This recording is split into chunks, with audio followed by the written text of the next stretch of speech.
Всем добрый вечер. В эфире интернет-журнал «7 на 7». И сегодня вечером мы будем вести большую онлайн-трансляцию о том, как проходят акции солидарности в поддержку политика Алексея Навального, который 31 марта объявил о голодовке в колонии в ИК номер 2 в Покрове, требуя, чтобы к нему допустили гражданского врача.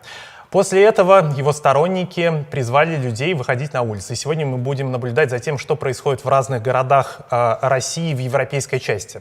В самом начале мы видели то, как акции прошли на Дальнем Востоке и в Сибири. Сегодня же мы будем подключать наших корреспондентов из городов в европейской части, а именно из Пензы, Рязани, Ярославля, Белгорода, Пскова, Смоленска, Йошкар-Олы, Великого Новгорода, Сыктывкара и Кирова. Оставайтесь с нами, мы будем на связи с вами в течение 3 часов.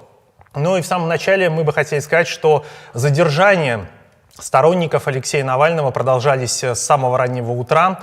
В Сыктывкаре полиция задержала экоактивистку Нину Ананину, и ее обвинили в анонсе несогласованной акции в телеграм-канале.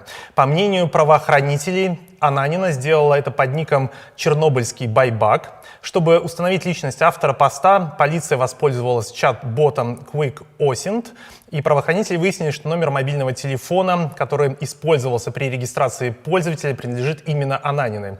Полиция посчитала, что экоактивистка является организатором акции в поддержку Навального. И, как сообщил ее адвокат Владислав Коснарев, Ананина вину не признала и от дачи показаний отказалась. На текущий момент Нину уже отпустили из отдела полиции, но телефон ей так до сих пор и не вернули.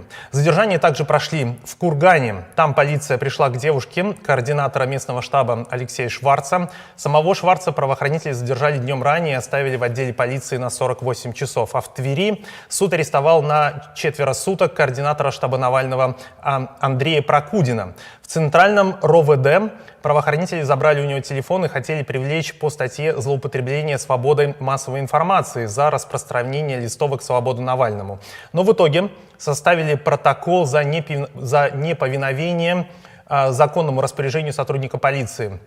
Как именно это появилось, неизвестно. И в январе Прокудина, напомню, арестовывали уже на 10 суток. Тогда его признали организатором несогласованной акции в поддержку Навального. Итак, в течение 3 часов мы будем связываться с нашими корреспондентами из разных городов. И сейчас с нами на связи Пенза. Там сегодня работает наш корреспондент Евгений Малышев. Он сейчас выйдет в эфир и расскажет, что происходит. Евгений, ты меня слышишь? Да, слышу отлично. Всем добрый вечер. Евгений, расскажи, пожалуйста, что происходит в Пензе, сколько людей пришло на акцию и как действуют сотрудники правоохранительных органов? В Пензе идет дождь. Сколько людей пришло на акцию, непонятно, потому что сотрудники правоохранительных органов перекрыли все входы к площади Ленина, где должна была состояться акция. Вот сейчас площадь Ленина находится за моей спиной. Перед площадью Ленина расположен штаб, на который согнано несколько десятков автомобилей полицейских. Мы пытались попасть на площадь Ленина через 3 входа. Все входы перекрыты, вся улица перекрыта. Не пускают людей, даже тех, которые живут на улице Московской, к своим домам и квартирам. И некоторые женщины просили пропустить их в детский сад, чтобы забрать детей. Вот, пропускали либо по паспортам, либо просто под честное слово. Пресс-служба полиции нам пояснила, что на улице Московской, конкретно на площади Ленина, журналистам делать нечего. Там сейчас происходит мероприятие. Какое мероприятие, пресс-служба регионального МВД не рассказала. Я напомню, что акции в поддержку политика Алексея Навального не согласованы. Евгений, скажи еще раз, правильно я понимаю, что вот на место вот этой несогласованной акции полиция никого не пускает сейчас? Да, совершенно правильно, полиция никого не пропускает. Вот по поводу участников акции есть человек один, который готов рассказать, он тоже пришел на эту акцию. Расскажите, как вас зовут и почему вы пришли сегодня? Меня зовут Алексеев Александр, я пенсионер-инвалид. Пенсионер-инвалид с копеечной, можно сказать, пенсией. Это порядка $100, на которые я живу. У меня нет возможности не лечиться. После оплаты коммуналки не остается сущие гроши. То, что сейчас происходит, вы сами видите, это пустая площадь. Власть не хочет диалога, она отгородилась заборами и не хочет слышать простой народ. Я пришел сюда, но я думал, что народу будет больше, кому не безразличная судьба, кто хочет жить нормально, в цивилизованном государстве. Но мне обидно за пенсионеров, которые не проявляют инициативу хотелось бы больше, чтобы люди проявляли гражданскую активность. Но пока этого, к сожалению, нет. Спасибо. Ну, кто-то не видит большое количество участников просто потому, что людям негде собраться и нет площадки. В чатах штаба Навального сейчас уточняются места сбора, но с учетом того, что центр города практически весь перекрыт, подойти оперативно к этим точкам невозможно, поэтому где сейчас что происходит, где кого задерживают, просто невозможно прояснить и увидеть, потому что полиция перекрыла буквально все и никого не пускает, даже журналистов. Спасибо, Евгений. Оставайся с нами на связи. Надеюсь, что мы выйдем с тобой в прямой эфир чуть попозже. Будем следить за развитием событий. Напомню, это был Евгений Малышев, корреспондент 7 на 7 из Пензы. Ну а для всех остальных я напомню, что сегодня будем связываться с нашими коллегами из разных городов европейской части России. Федеральные СМИ большое внимание уделяют Москве и Петербургу. Репортажи о том, как проходят несогласованные акции в столицах, можно увидеть практически в каждом независимом медиа.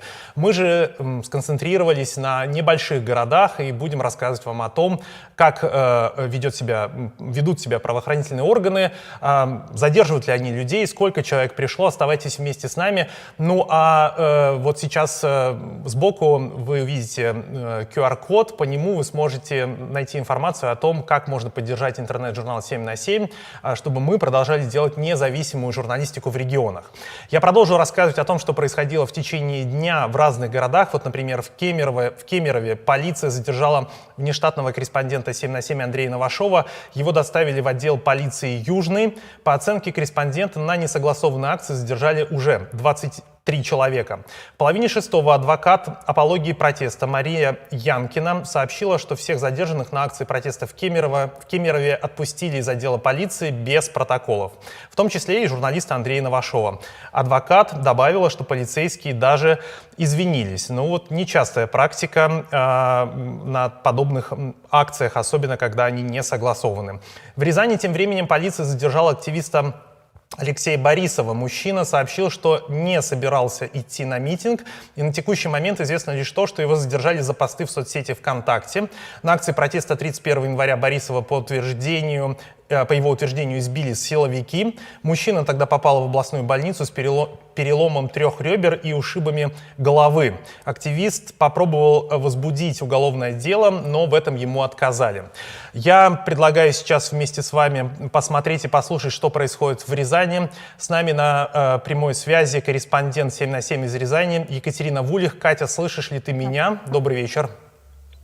Да, Максим, я тебя слышу. Вечер добрый. Расскажи, пожалуйста, что происходит в Рязани, сколько участников пришло на несогласованную акцию и как ведут себя полицейские сотрудники Росгвардии?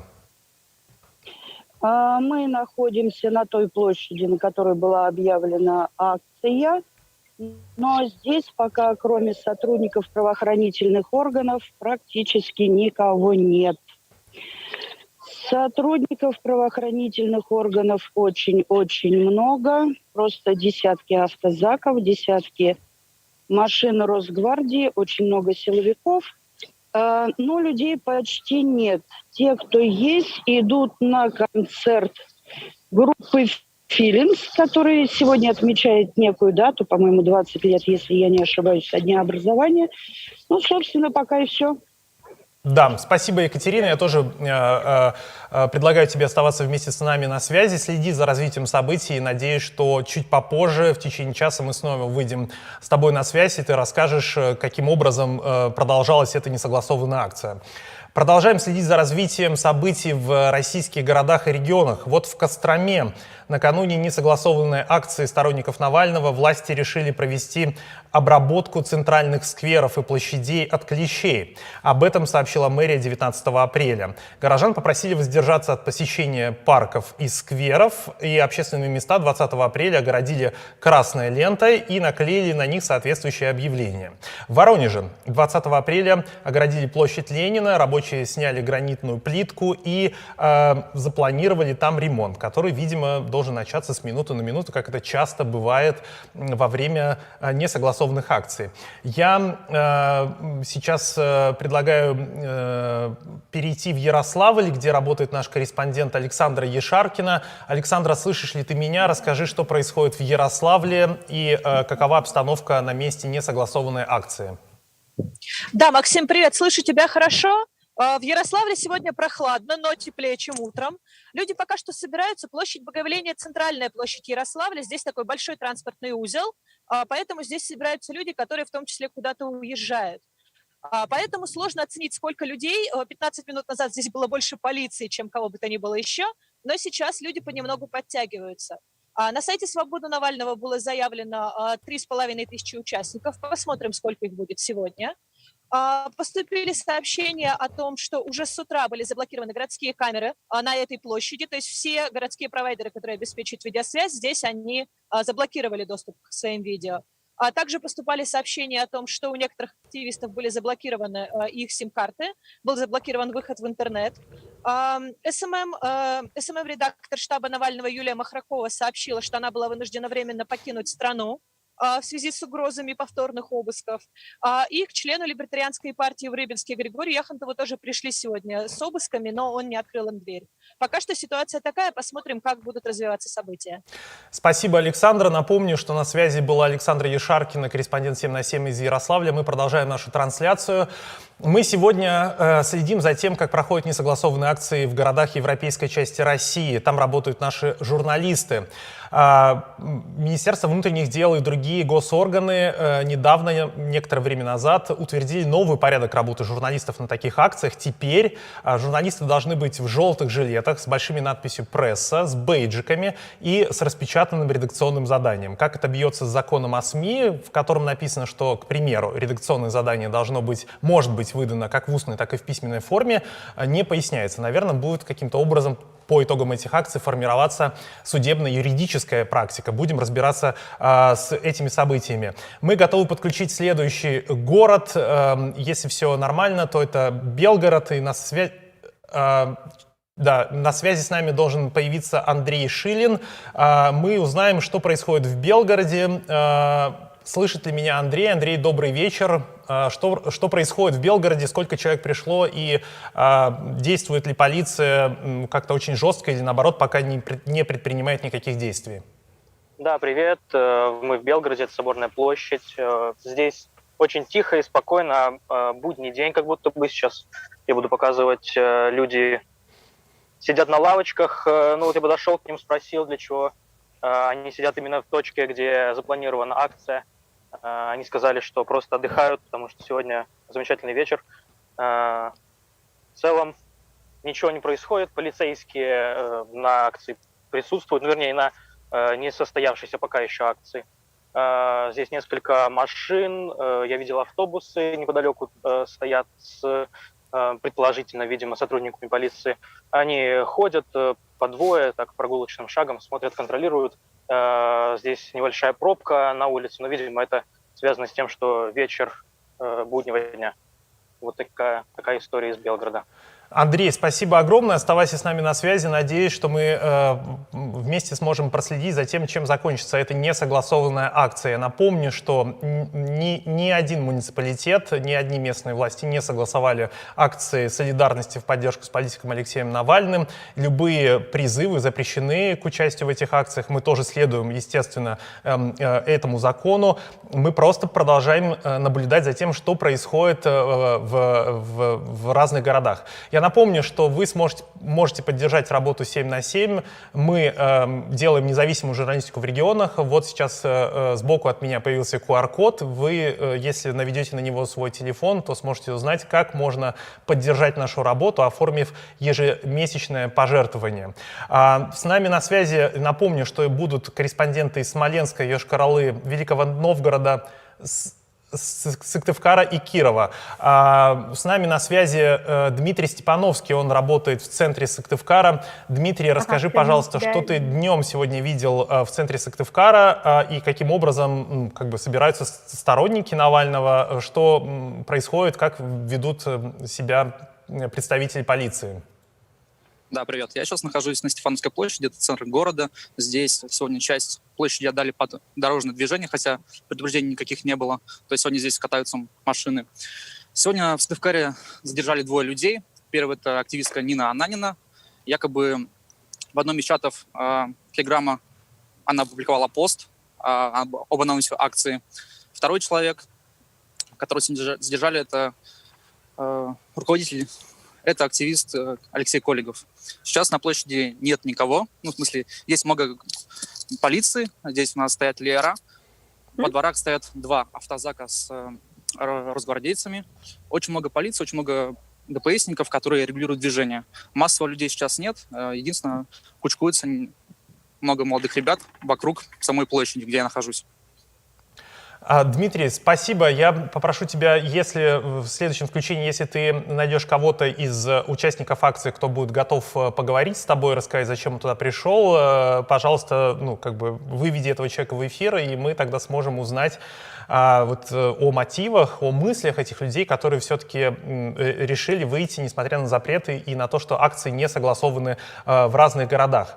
У нас сейчас на связи готова выйти в прямой эфир Алена Климанова из Смоленска. Алена — корреспондент 7 на 7, она работает сегодня в центре города и готова уже тоже рассказать, что происходит в центре небольшого северного города. В центре небольшого северного города. Я напомню, что акции, еще раз, не согласованы, и любые призывы к участию в них запрещены. Алена, на связи ли ты с нами? Нет, пока мы сейчас готовим к эфиру нашего корреспондента, и вот с минуты на минуту, с секунды на секунду мы сможем ее вывести в эфир. Пока же я напомню, что вы сможете следить за тем, что происходит в Москве и в Санкт-Петербурге по трансляциям наших коллег. Это «Медуза», «Медиазона», ОВД-Инфо. Вы можете тоже подключаться к ним и смотреть за тем, что происходит в столицах, в Москве и Санкт-Петербурге. С нами на связи Алена Климанова, город Смоленск. Алена, расскажи, что происходит в твоем городе. Привет. У нас площадь Ленина перекрыта после обеда. Здесь написано, что идут ремонтные дороги. В общежитии рядом с площадью Ленина объявили студентам, что будет санитарная проверка, чтобы они с 6 до 8 старались никуда не выходить. И еще говорят, что в медакадемии был задержан преподаватель истории. Пока на площади никого нету. Все перекрыто. Люди, как обычно, в парке особо ничего необычного нету. Просто площадь перекрыта. Алена, а сколько, по твоим наблюдениям, сейчас полицейских находится на центральной площади? Как они расположены? То есть они, не знаю, около входов стоят или, как они себя ведут? Полицейские стоят примерно по 5 человек около входа, возле администрации городской Смоленска, возле областной администрации. Мне кажется, что я видела человек 50 точно. Они по площади в разных местах рассредоточены.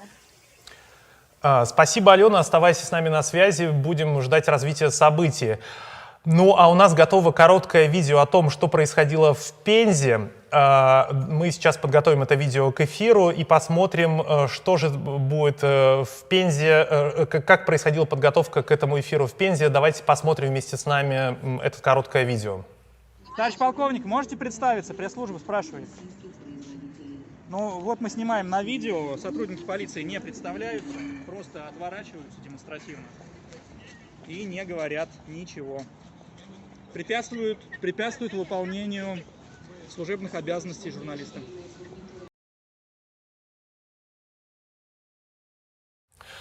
Мы продолжаем наш онлайн-стрим. Сегодня мы следим за развитием событий о том, каким образом проходят несогласованные акции в городах европейской части России в поддержку политика Алексея Навального. Напомню, 31 марта он объявил голодовку. Он требует, чтобы к нему допустили врачей, которые не связаны с системой ФСИН, и чтобы они провели какое-то полное медицинское обследование. Именно этому посвящено посвящены акции в разных городах. Люди требуют, чтобы к политику пришли его личные лечащие врачи.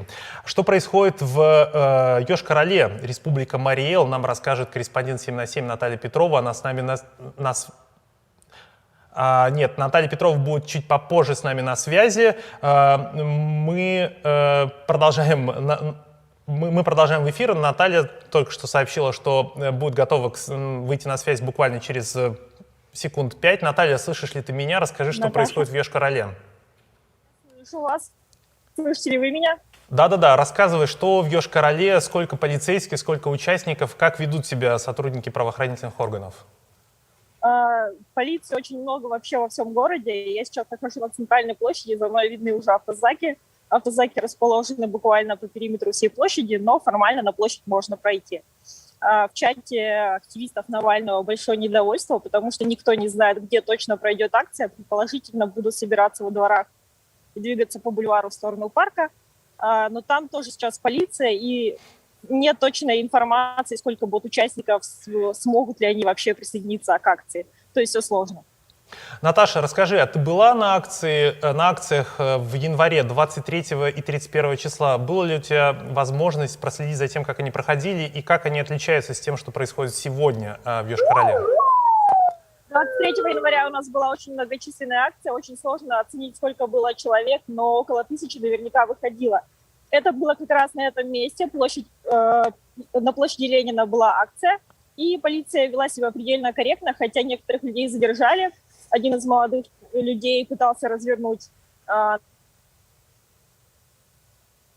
площади плакат, его задержали. Некоторых молодых людей тоже вели, предположительно это были студенты. Но в целом акция была многочисленная, она была мирная. 31 января акцию не смогли провести, потому что людей просто задерживали на подходе, задерживали журналистов, не активистов, обычных людей. И, в принципе, акция не состоялась. Ну, то есть сегодня это не похоже, то есть и по численности участников акции пока, и по настрою это в меньшей степени похоже на то, что было в январе. Это меньше похоже на то, что было в январе, потому что, во-первых, сегодня целый день дождь, вот сейчас он прекратился, но погода отвратительная, будний день, и, конечно, это сбивает настрой людей, не все хотят в такую погоду выходить. И, конечно, все уже помнят, что было 31 числа, что акция как таковая не смогла состояться по причине того, что полиция перекрывала все возможные выходы к центральным площадям. И сегодня, похоже, будет так же. Спасибо. Напомню, с нами была на связи Наталья Петрова, корреспондент 7 на 7 из Йошкар-Олы.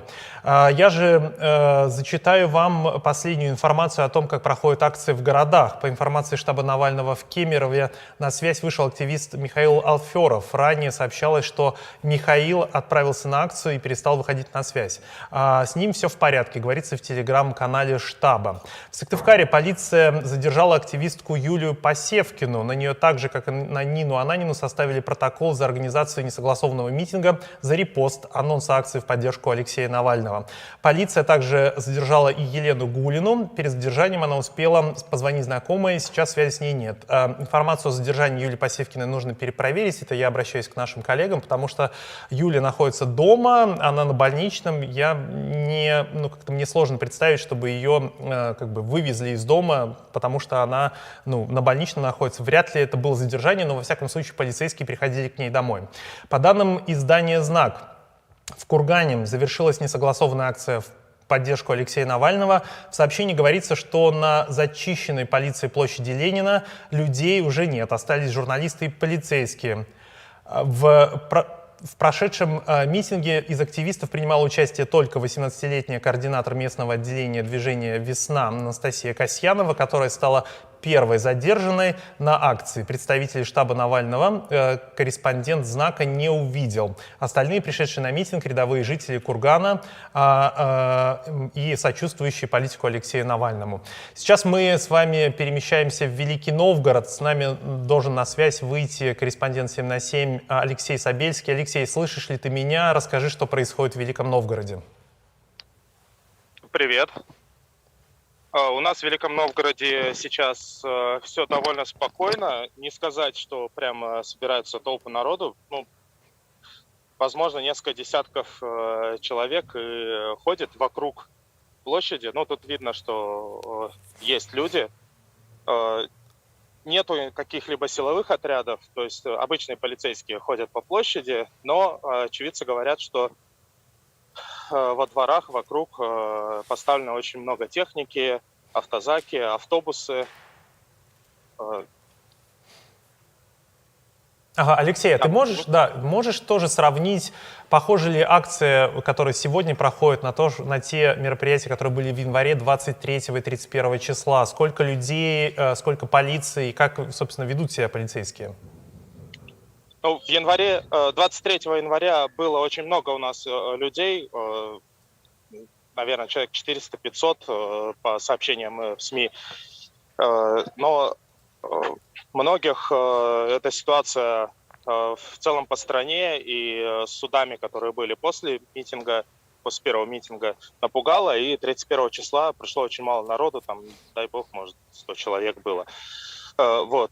Сегодня скорее больше такой второй вариант. Единственное, что у нас распогодилось, несмотря на плохой прогноз, и люди, такое ощущение, как будто пришли просто наслаждаться жизнью и весной. Ага, спасибо, Алексей.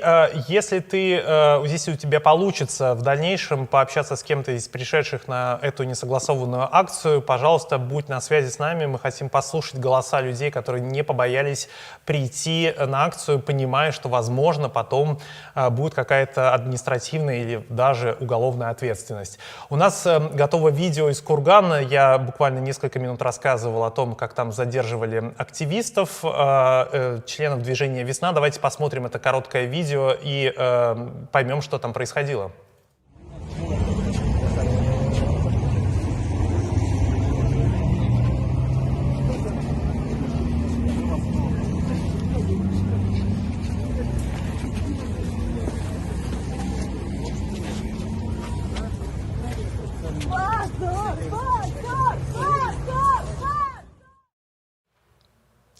Я напомню, что вы смотрите онлайн-трансляцию 7 на 7. Сегодня мы говорим о том, как проходят несогласованные акции в европейской части России в небольших городах.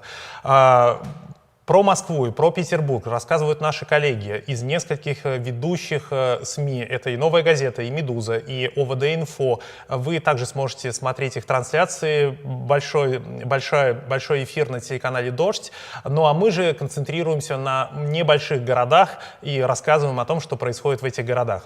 Еще некоторая информация, которая поступает в режиме реального времени.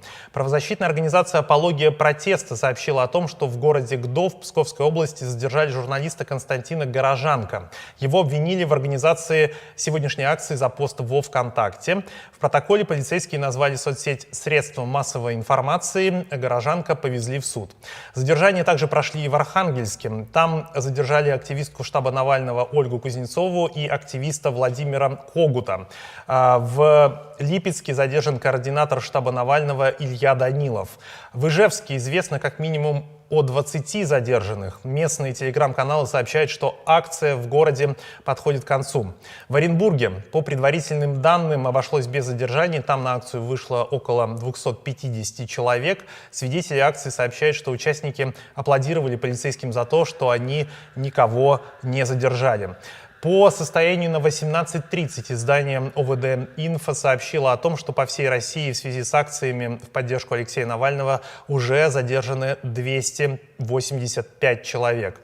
Я попрошу нашего режиссера подсказать мне, кто готов выйти к нам на связь из следующего города, и мы постараемся связаться с журналистом, который работает в нескольких городах. Ага, мы ждем подключения наших журналистов. Я напомню, что сегодня вместе с вами будут общаться наши коллеги из Пензы, Рязани, Ярославля, Белгорода, Пскова, Смоленска, Йошкар-Олы, Великого Новгорода, Сыктывкара и Кирова. Также вы можете поддержать работу интернет-журнала интернет-журнала 7 на 7. Сейчас сбоку от меня появится QR-код. Если вы наведете на него телефон, то сможете отсканировать этот QR-код и понять, как можно задонатить, возможно, на ежемесячной основе какие-то средства, чтобы мы продолжали делать независимую журналистику в наших регионах. У нас, правильно я понимаю, что у нас кто-то готов выйти в эфир? Режиссеры, прошу. Да, у нас на связи Псков, Иван Журавков, журналист интернет-журнала 7 на 7. Иван, слышишь ли ты меня? Расскажи, что происходит в Пскове, сколько людей пришло, как действуют, как работают полицейские сотрудники Росгвардии. Да, Максим, я тебя прекрасно слышу. В Пскове пока что все тихо, на акцию пришло больше 50 человек, я бы даже сказал, собралось в данный момент.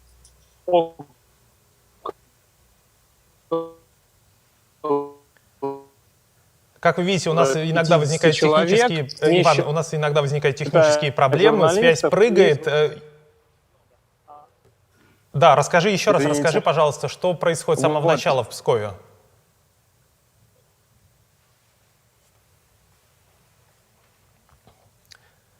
Не во всех городах, как мы уже слышали, связь стабильно работает. В некоторых городах это всего лишь предположение. Сигнал глушится, особенно в месте проведения этих несогласованных акций. Мы сейчас еще раз постараемся выйти на связь с Иваном. Иван, добрый вечер. Проведение акции — это в Пскове ГАИ согласованных. Слышно?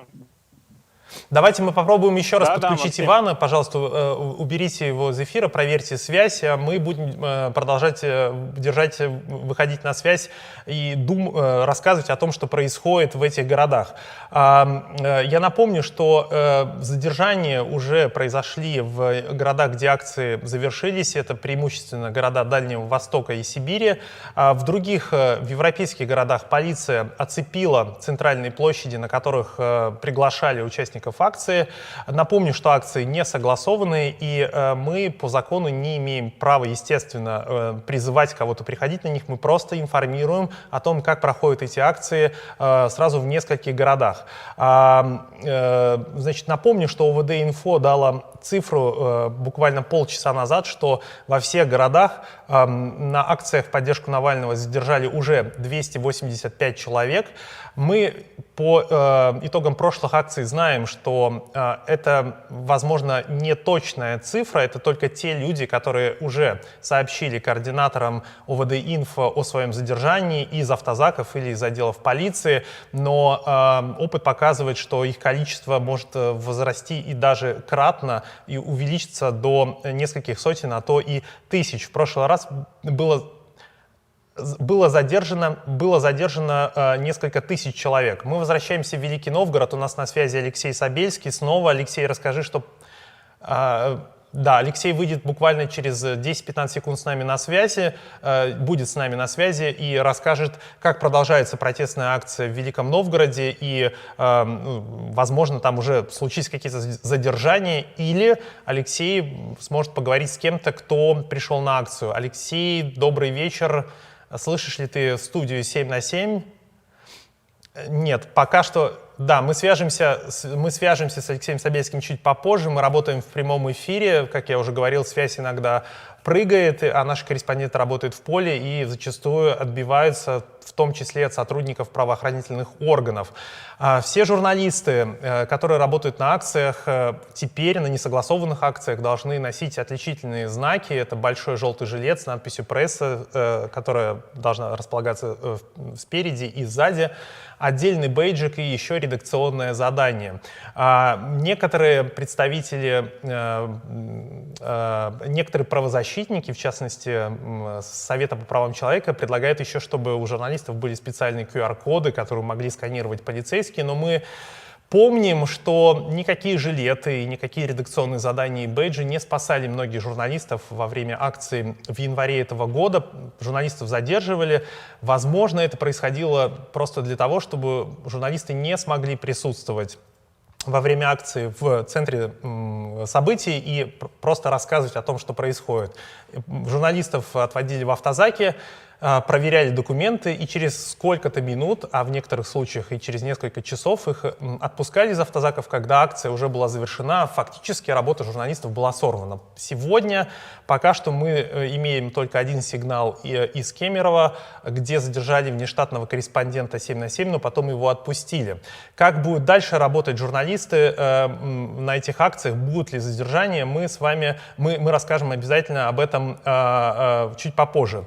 У нас готово видео, короткое видео из Рязани. К месту проведения несогласованной акции стягивается ОМОН. Давайте посмотрим, как это происходило.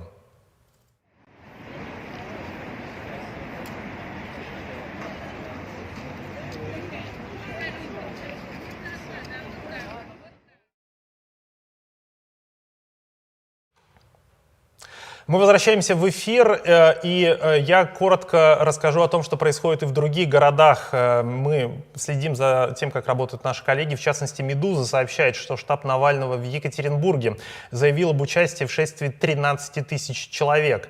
Министерство общественной безопасности города сообщило о 5 тысячах собравшихся.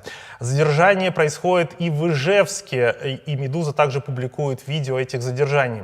В Санкт-Петербурге у Дворцовой площади собралось несколько десятков протестующих. Часть из них идет к Александровскому саду. Сад тоже начинают перекрывать, сообщает корреспондент «Медузы». А в Кургане задержаны 6 человек. Перед началом митинга поливальная машина вымыла площадку и дорогу перед областной администрацией. На центральную площадь пригнали автомобили полиции и Росгвардии, передает корреспондент «Новой газеты». У нас снова на связи наш журналист из Пензы Евгений Малышев. Евгений, расскажи, что сейчас происходит в Пензе, какова обстановка на месте проведения несогласованной акции? Сотрудники пресс-службы полиции помогли мне пройти через оцепление, и я вот прогулялся просто по улице Московской, это порядка 500 метров. За моей спиной вы можете посмотреть полностью пустая улица, такая же пустая площадь, где должна была пройти акция, и все люди собираются сейчас по другую сторону оцепления у торгового центра «Пассаж». Вот мы наблюдаем сейчас порядка 100 с лишним человек там собрались. Вот пока все ждут, пока все стоят там, общаются, дают комментарии журналистам. Сейчас я постараюсь пройти к ним и смогу выйти с вами на связь чуть позже. Это если меня сотрудники полиции опять пропустят через оцепление уже назад к людям. Евгений, а ты можешь прямо сейчас в прямом эфире постараться пройти через это оцепление? Давай мы посмотрим, как ведут себя полицейские, что они тебе отвечают. Да, хорошо. Сейчас я переключу на камеру. Можете меня выпустить сейчас за оцепление? Пропустите, пожалуйста. Я в прямом эфире, да. Угу, спасибо. Пресс-служба полиции на самом деле помогла пройти. Сейчас меня обещают выпустить. Угу, спасибо. Спасибо. Вот вы видите оцепление, перекрытая улица Московская, вход на площадь Ленина. И сейчас мы идем к торговому центру «Пассаж», где собирается основное количество людей.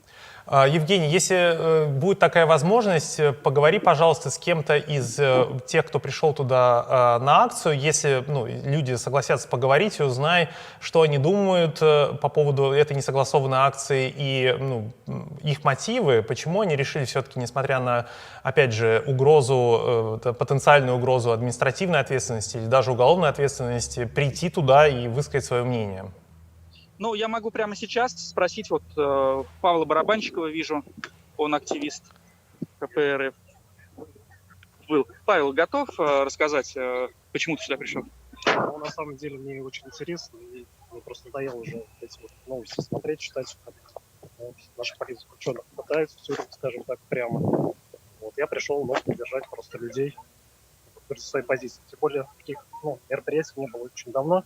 Я думаю, у людей назрел протест, поэтому они вышли сюда. Плюс, конечно, тот, что погода не очень вышла, но я думаю, это не проблема. Боитесь того, что кто-то, задержать вас могут административной или уголовной ответственностью? Я думаю, не страшно 5 суток сидеть. Я не боюсь. Понятно, спасибо. Один из участников акции сказал, что ему не страшно.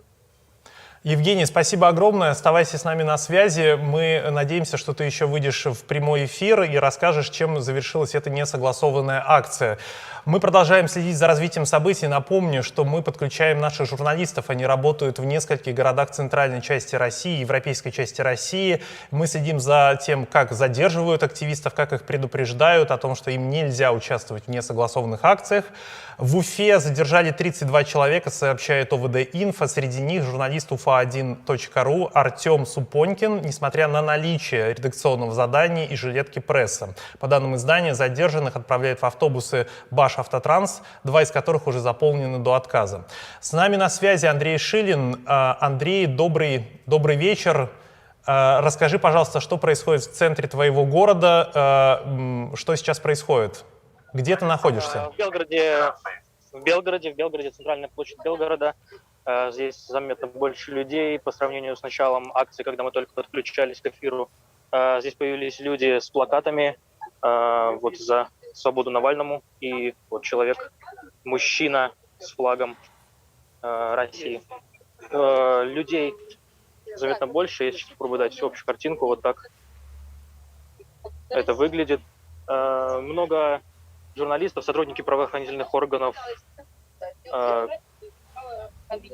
произносят свои речи о том, что акция является незаконной, о том, что она участие в ней влечет последствия, но задержаний пока не было, пока обходится только вот устными предупреждениями, не знаю, дойдет ли до задержаний, но пока вот все люди столпились вокруг людей с пикетами. Здесь сегодня нет организаторов акции, потому что главу штаба Навального в Белгороде задержали, арестовали и теперь приговорили к 25 суткам ареста, поэтому люди собрались спонтанно.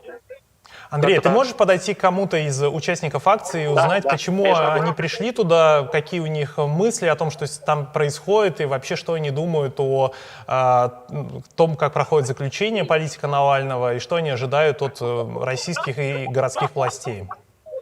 Да, сейчас мы выйдем. Можешь рассказать, почему ты сегодня здесь, почему ты вышла сегодня сюда? По очевидным причинам, которые каждому гражданину России, которые в здравом мысли, должны быть понятны. Ну, то есть конкретно это собрание в части того, чтобы освободили прекрасного, я уверена, человека Алексея Анатольевича. Мне нужны его ноги. Ты ходила раньше уже на публичные мероприятия, на такие акции в январе? Не боишься, что оно сегодня не согласовано? Оно всегда не согласовано, вряд ли правительство, против которого отчасти набрали, так, согласуют что подобное. Как-то так. Понятно, спасибо. Андрей, может быть, еще кто-то согласится с тобой пообщаться, попроси человека представиться, просто назвать имя и узнать тоже, зачем человек пришел на акцию, как он себя ощущает, в безопасности ли сегодня, или ожидает, что правоохранители достанут дубинки и будут жестко задерживать участников. Можете прокомментировать что-нибудь сегодня, сегодняшней акции? Здравствуйте. Здравствуйте. Я корреспондент 7 на 7, горизонтальной России, мы медиа о регионах. Можете представиться? Не хотите? А почему вы сегодня на акции? Потому что мы возмущены положением дел в стране. Вы собрались именно поэтому или вы выступаете?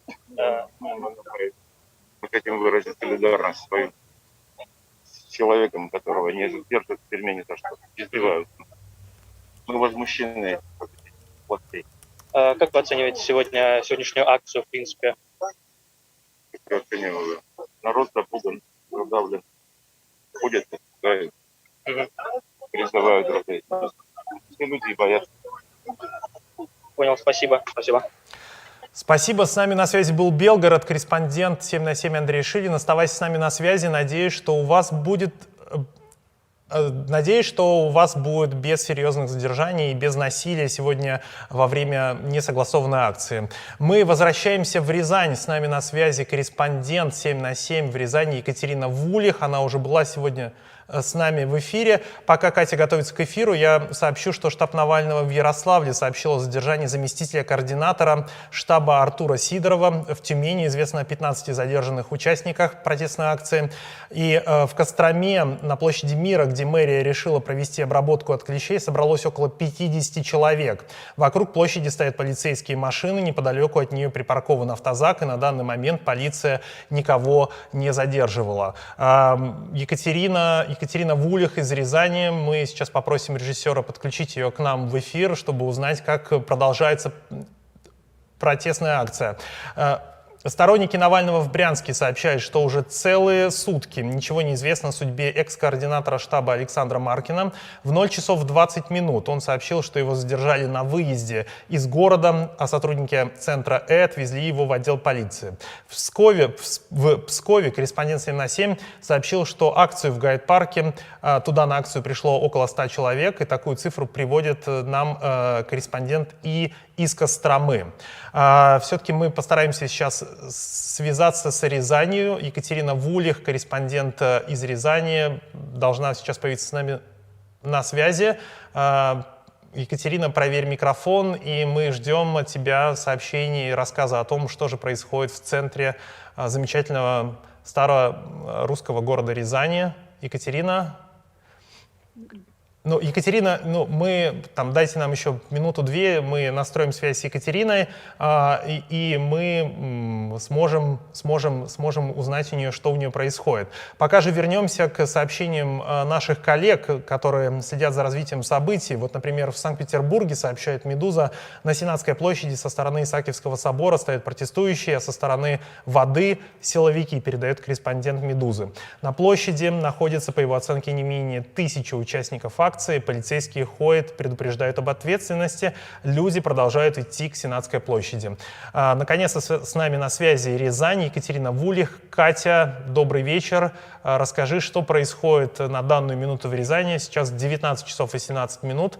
Со старта несогласованной акции прошло практически 20 минут. Сколько людей, сколько полицейских? Еще раз добрый вечер. Вот сзади меня собралось несколько десятков людей, которые стоят мирно. Они не выкрикивали никаких лозунгов. Уже через громкую связь всех предупредили о том, что нужно расходиться. И в случае неповиновения к протестующим могут быть применены спецсредства. Вокруг площадки перед МКЦ стоит очень много сотрудников ОМОН в обмундировании. Но в остальном все тихо, как-то все стоят и просто тихо, мирно стоят. Катя, ты можешь подойти к кому-то из участников акции и спросить у него, с какими мыслями человек пришел туда, в центр Рязани, не боится ли он провести вечер в отделении полиции или быть побитым, как это мы видели в некоторых городах на акциях 23 и 31 января. И что вообще люди думают о том, как будут вести себя правоохранители в этот день? Да, сейчас попробуем. Девушки, здравствуйте. Вы здесь для чего собрались? Это редакция 7 на 7, интернет-издание. Вы пришли для чего? Интересно? Выразить Гражданскую позицию. по поводу? По поводу ситуации в стране. Я не могу сказать, что я поддерживаю Навального, но не могу сказать, что происходит в России. Считаю хорошим. Вы студенты или уже работаете? Работаю, студент. Но вам не нравится именно общая ситуация в стране? Да. А по поводу Навального, что бы вы могли сказать? Ох, сложный вопрос. Я к нему отношусь двояко. Не могу сказать, что я его полностью поддерживаю. Все его слова, которые он говорит, потому что верить кому-то, естественно, в стране трудно. А в чем вы его не поддерживаете и в чем поддерживаете? Можно узнать? В том, что пора менять власть, потому что один из главных признаков демократии – это сменяемость власти. Но если власть не менялась, больше никого нет. То есть в этом вы поддерживаете? Да, однозначно. Спасибо. Сейчас попробуем подойти к кому-то еще. Ага. Напомню, мы находимся в Рязани, с нами на связи Екатерина Вулих. Катя общается с участниками несогласованной акции. Да, мы по-прежнему в Рязани. Никаких активных действий не происходит, но я хочу спросить у людей, для чего они здесь собрались, с какой целью? С какой целью вы здесь? Свободу политзаключенным. Свободу Алексею Навальному. Как минимум допустите гады к нему врачей. Вот наша цель. Это одна из, да. Да. Не единственная. Я так полагаю. Как вы считаете, какие действия сейчас будут у полиции? Вроде бы нельзя назвать этот протест протестом, да, никто не выкрикивает никаких лозунгов, нет ни у кого плакатов. Кого интересует точка сбора на Театральной. Да, и из Рязани еще одно сообщение о том, что часть протестующих собралась на площади Театральной. Это в нескольких остановках отсюда. Но их я показать, к сожалению, пока не могу. Катя, спасибо огромное. Продолжаем следить за развитием событий из разных городов России, европейской части России. У нас на связи Андрей Шилин из Белгорода. Мне кажется, что там начались первые задержания. Андрей должен нам сейчас рассказать о том, что же произошло конкретно в Белгороде. Видимо, силовики спустя 22 минуты после начала несогласованной акции решили уже кого-то задержать. Андрей, рассказывай, что происходит. Да, здесь пока до задержания не дошло, мы в Белгороде, но выглядит все вот так. Люди припираются с сотрудниками полиции говорят о незаконности сегодняшнего собрания. Здесь была еще жарче ситуация до этого, но полицейский ушел со своим магнитофоном своим ушел без задержания. В общем, пока здесь, но людей достаточно много уже, много журналистов. Полицейские занимаются только тем, что пока рассказывают о незаконности собрания, задержаний, в общем, накаленнее здесь. Спасибо, Андрей. На связи с нами был Белгород, Андрей Шилин, корреспондент 7 на 7. Продолжаем следить за развитием событий. Ну а мы готовы показать вам небольшое видео из Ульяновска. Там один из участников акции спрашивал у полицейских, почему ему нельзя пройти на площадь. Площадь оцепили, и наш корреспондент передает, что, по-видимому, оцепление вот этих мест, где планировалось провести несогласованную акцию, это такая тактика не только в Ульяновске, но и в других городах. Давайте посмотрим.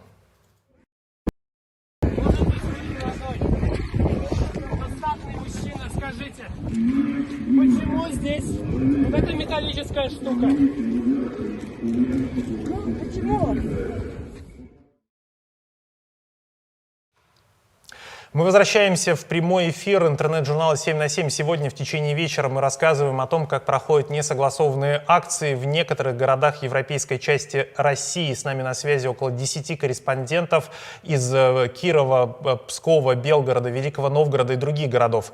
Мы сейчас готовы подключить к нашей трансляции Алексея Собельского из Великого Новгорода, который расскажет, что происходит в центре города. Да, мы ждем Алексея Собельского, который должен рассказать нам, что происходит в центре города и каким образом, собственно, действуют участники несогласованной акции и каким образом на это реагируют сотрудники правоохранительных органов. Пока мы ждем подключения Алексея, я хочу напомнить, что вы можете задонатить интернет-журналу 7 на 7 какое-то количество денег, оформить ежемесячную подписку. Для этого вы можете навести свой телефон на QR-код, который находится вот со стороны, получается, слева, справа от меня, слева, да, от вас в кадре, и там вы узнаете всю подробную информацию. Мы продолжаем следить за развитием событий и делать независимую, качественную журналистику. Итак, Алексей Собельский с нами на прямой связи. Леша, расскажи, как обстоят дела в Великом Новгороде. 25 минут с начала акции уже прошло. Что происходит?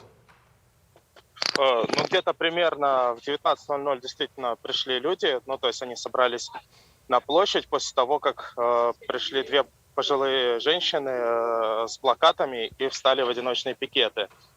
Вот, спустя несколько минут полиция стала предупреждать о незаконности мероприятия и обещала, что у людей будут проблемы. Ну, то есть дословно говорила о том, что мероприятие имеет признаки правонарушения и все такое прочее.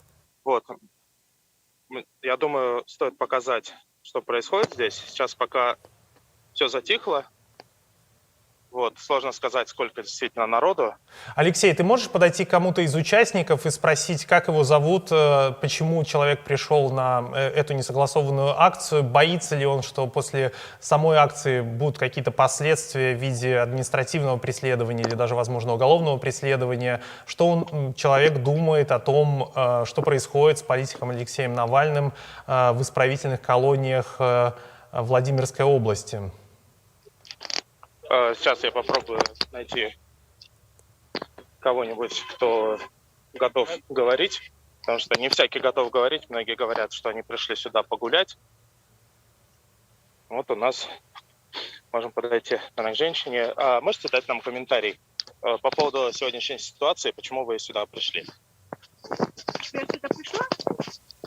Ну, наверное, на плакате написано, что я сюда пришла. А пришла я исключительно как гражданин Российской Федерации, не как сторонник Навального, а просто имею право, как гражданин, высказать свое мнение. Государство, которое сначала покушается на убийство своего же гражданина, а потом еще и чморит его в тюрьме, вместо того, чтобы защищать наши права, государство должно защищать наши права. В конечном итоге оно позиционируется как государство, что вся власть, в Конституции написано, что вся власть Российской Федерации принадлежит народу. Так вот, я этот самый народ. И мне хотелось бы знать, почему так государство с нами обращается. А как вы думаете, будут какие-либо ответы от государства после масштабных выступлений сегодня по всей стране? К сожалению, нет. Алексей, можешь уточнить у женщины, как она относится к политику Алексею Навальному все-таки? Что она о нем думает? А можете... Наше государство постепенно скатывается в такой. Уже скач все увеличивается. Ну вот, понимаете, в чем дело? Извините, перебью. А можете пару слов сказать о том, о вашем отношении к политику Алексея Навальному? Да, в общем-то, я не знаю. Как расследователь, да, что это делается, в общем-то, все верно и правильно. И мало того, все материалы его верифицированы. То есть практически по каждой ссылочке ты можешь отследить. То есть это человек, который вот говорит правду. Для меня этого достаточно. Как политик, я не знаю. Честно говоря, да, я привычно там слушала вот его новую программу Гуриевскую. На словах, да, замечательно. Что на самом деле надо разбирать? Спасибо вам большое за комментарий. Спасибо. Я напомню, что мы были с вами в Великом Новгороде. С нами на связи был Алексей Собельский, журналист интернет-журнала «7/7». Ну а мы перемещаемся в Ярославль, где работает Александра Ешаркина. Она тоже с самого начала акции следит за тем, что происходит в центре города, как ведут себя силовики, сколько людей пришло на эту акцию. Александра буквально через несколько секунд появится с нами на связи, а пока что я сообщу вам, что происходит в других городах. По сообщению подписчиков, возле театра оперы и балета в Воронеже собралось около 100 человек. В Ярославле полиция задержала координатора штаба Александра Смирнова. В Липецке протестующие устроили шествие. Они прошли по улице Неделина до улицы Пушкина. По сообщению штаба Навального, на текущий момент акция проходит мирно и без задержаний. Марина Белохвост стала одной из многих сторонников Навального в Брянске, которых задержали накануне несанкционированной акции. Об этом сообщает российская газета «Коммерсант» со ссылкой на ОВД-Инфо. Я надеюсь, что с нами Ярославль теперь на связи. Александра Ешаркина расскажет, что происходит в центре города и сколько людей туда пришло, с какими мыслями они пришли, видимо, поддержать политика Алексея Навального, и как ведут себя силовики, предпринимают ли они какие-то жесткие действия или, может быть, кого-то задержали. Саша, добрый вечер. Добрый вечер, Максим, еще раз. Сейчас на площади очень много людей. Собралась такая большая толпа, она встала кольцом вокруг площади, скандируют разные лозунги, и, соответственно, в углу площади стоят полицейские машины, из которых порой доносятся требования найти. Было уже несколько задержаний до начала митинга, за 10 минут до начала был задержан заместитель координатора Сидоров. его задержали возле дома. И к началу митинга был задержан координатор штаба Навального в Ярославле Александр Смирнов. Он тоже передал, что, к сожалению, его задержали. Поэтому сейчас фактически у протеста нет какого-то единого координатора, но люди выкрикивают лозунги, люди поют «Гимн России» и песню «Перемен». Также было задержание буквально через 10 минут после начала. Задержали девушку за то, что она якобы курила, и это расценивалось как курение в общественном месте, и ее отвезли в РОВД, чтобы составить протокол административного правонарушения. Пока вот такая у нас ситуация. Посмотрим, как будут развиваться события. Саша, я попрошу тебя подойти к кому-то из участников несогласованной акции и спросить, почему они пришли сегодня в центр Ярославля, с какими мыслями и ожидают ли они каких-то жестких действий со стороны правоохранительных органов. Хочется послушать просто людей, что они думают по поводу того, что происходит с политиком Алексеем Навальным, и думают ли они, что вот их участие в акции каким-то образом повлияет на дальнейшие события.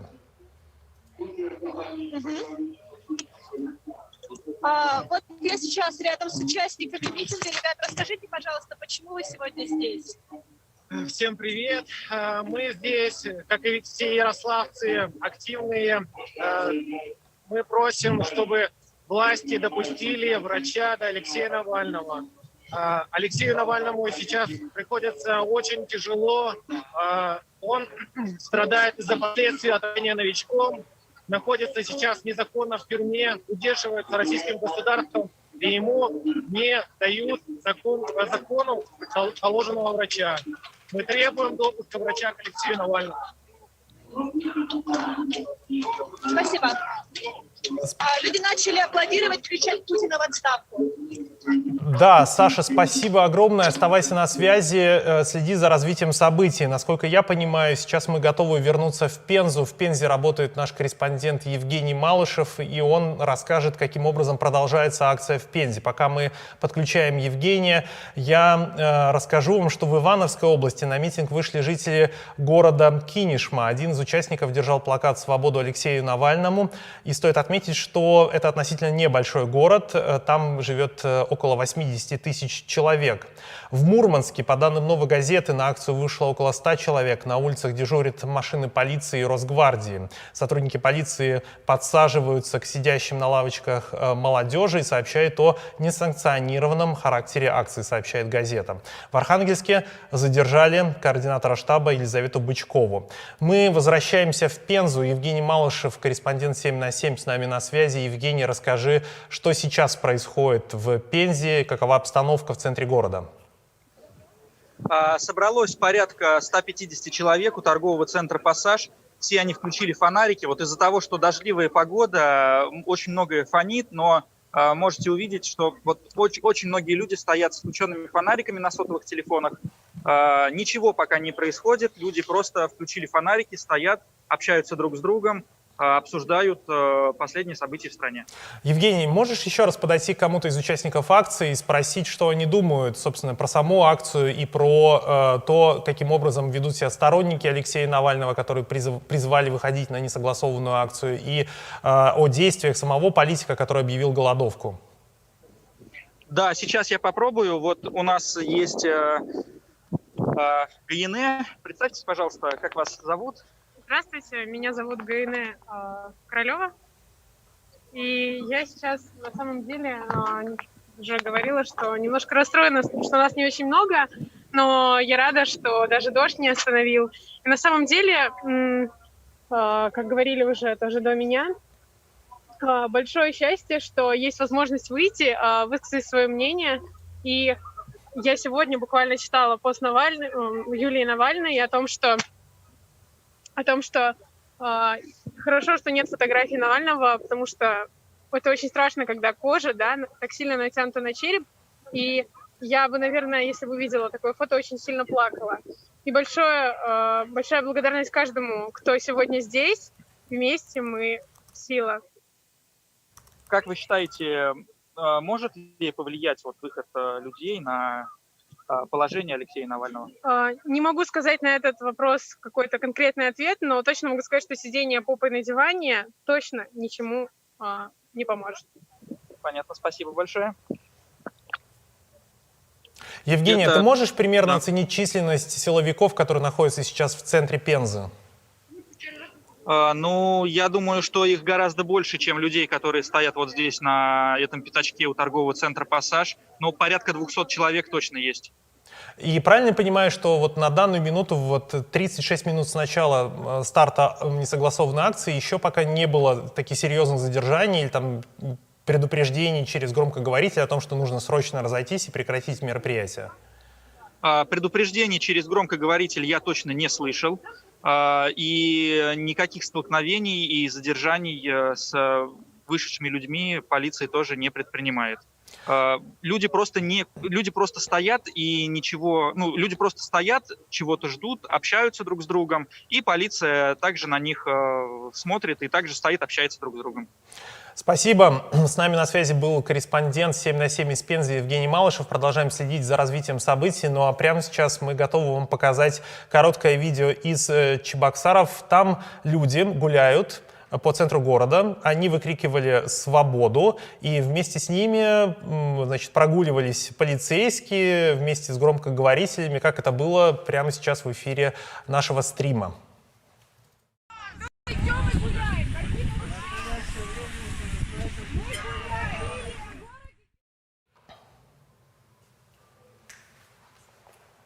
Мы продолжаем наш стрим, эфир 7 на 7 сегодня. Мы связываемся с корреспондентами из европейских городов, европейской части России. Там журналисты 7 на 7 следят за тем, как проходят несогласованные акции в поддержку политика Алексея Навального. Напомню, 31 марта он объявил голодовку, требуя, чтобы к нему допустили гражданских врачей. Он уверяет в том, что чувствует себя гораздо хуже, но врачи системы ФСИН не ставят ему те диагнозы, которые, по его мнению, у него есть, и он с каждым днем чувствует себя все хуже и хуже. С нами на связи, мы возвращаемся в Белгород, с нами на связи Андрей Шилин. Андрей, расскажи, что происходит в Белгороде на данную минуту. Сейчас 19:38, практически 40 минут после начала акции. Да, 40 минут после начала акции в Белгороде люди собрались, здесь уже несколько сотен человек, около 200, наверное, собрались и прошли от места сбора на Соборной площади к Центральному парку Белгорода. Сейчас здесь вот так. Люди с плакатами заняли сцену, здесь в парке сцена. Сотрудники правоохранительных органов продолжают скандировать, говорить, что акция незаконна, но задержаний по-прежнему нет. Вот так выглядит общая картинка. Давайте послушаем, что скандируют люди. Да, люди скандируют.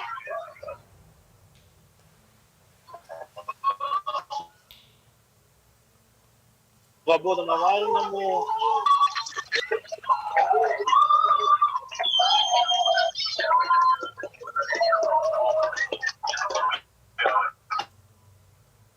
Андрей, можешь рассказать, как ведут себя силовики в данный момент? Где они располагаются? Ну, не знаю, направляются ли они к участникам акции, предпринимают ли какие-то действия?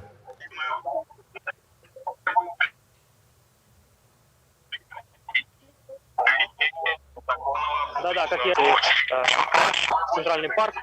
Силовики последовали за ними. Машина сопровождения сопровождала, собственно, это шествие. Сейчас здесь один полицейский, я вижу, он как раз занимается тем, что рассказывает о незаконности публичного мероприятия.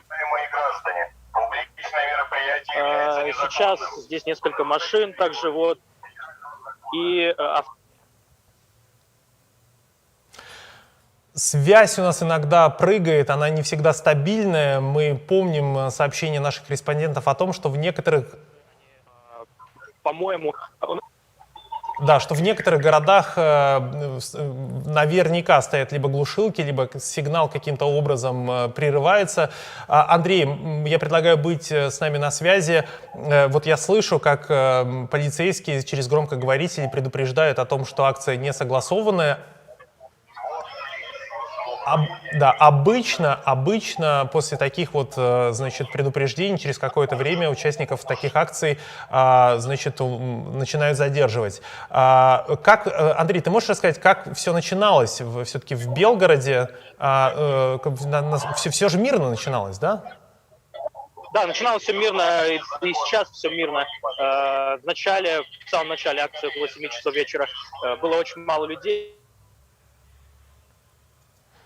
Но вот потому что начало 8-го люди резко собрались на площади, собрались люди с плакатами, и они, собственно, сегодня возглавляют акцию, потому что главу штаба акция получается спонтанная, вот здесь снова скандируют один за всех и все за одного.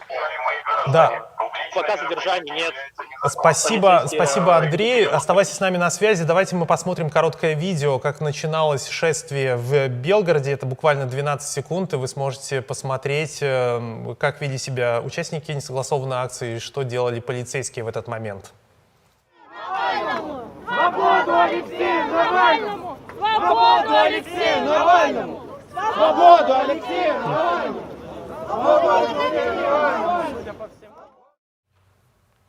Мы возвращаемся в эфир. Напомню, что это стрим интернет-журнала 7 на 7. Сегодня мы связываемся с корреспондентами в некоторых городах, которые рассказывают, как проходят несогласованные акции в европейской части России.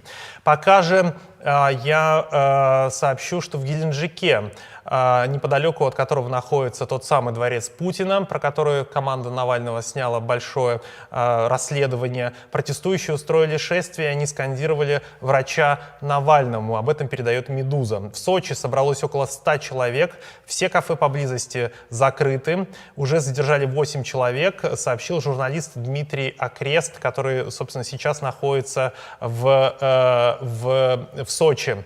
В Екатеринбурге были задержания, акция там официально закончилась, а штаб Навального призвал участников расходиться. Полиция и Росгвардия в данный момент уезжают.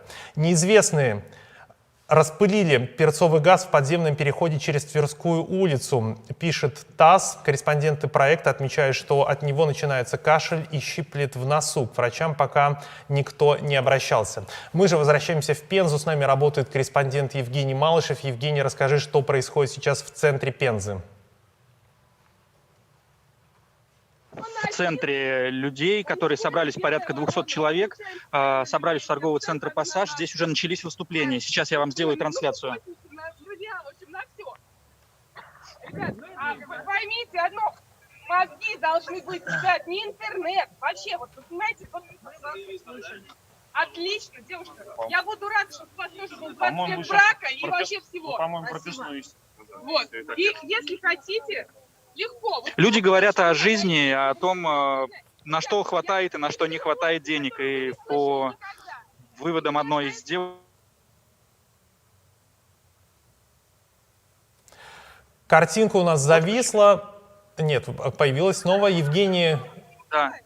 Да. Сколько человек сейчас находится? В переносных колонках. Порядка 200 человек. Где находятся полицейские в данный момент и как они себя ведут? Простите, кто находится? Полицейские, сотрудники Росгвардии, силовики. Полицейские находятся где-то рядом, то есть они здесь буквально там в 10-20 метрах, но пока не реагируют на то, что люди высказываются. Вот люди начали слушать музыку, они включили группу порнофильмы, полиция пока не подходит, она стоит, наблюдает за всем этим, но пока никаких мер не предпринимает. Спасибо огромное, Евгений. Оставайся с нами на связи. Мы будем надеяться, что ты сам сможешь до конца доработать, до конца акции. С тобой ничего плохого не произойдет, как это иногда происходило с журналистами 7 на 7, и не только, и другими журналистами, и журналистами других изданий. С нами на связи сейчас Киров. К нам присоединяется наш корреспондент Елена Жолобова.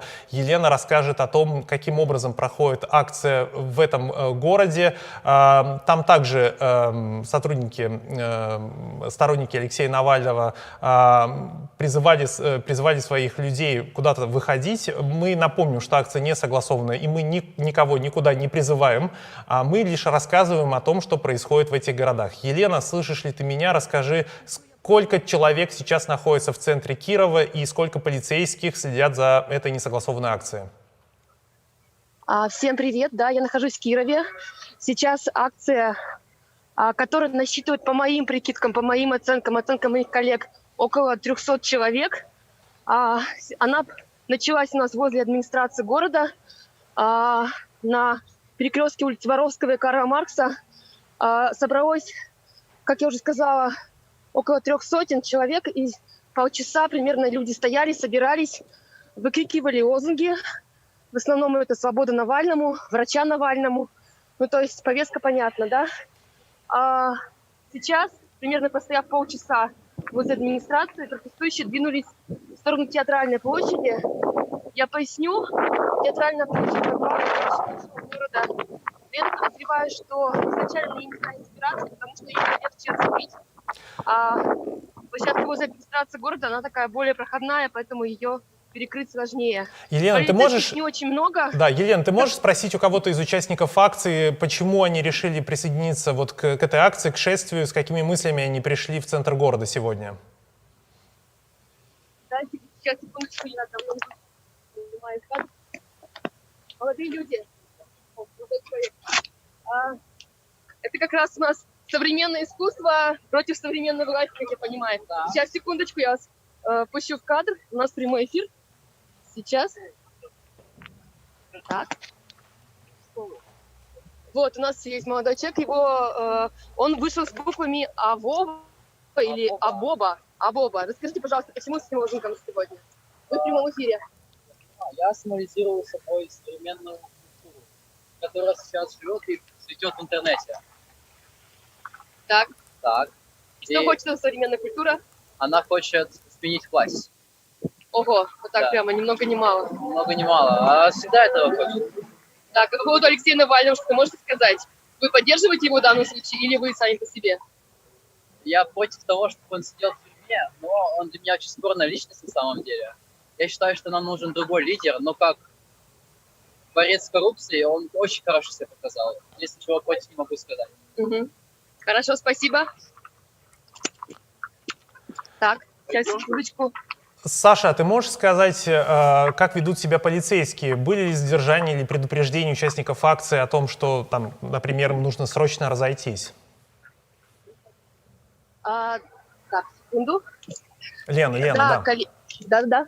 Да, коллеги, полицейские у нас, как и на зимних акциях, ведут себя очень корректно.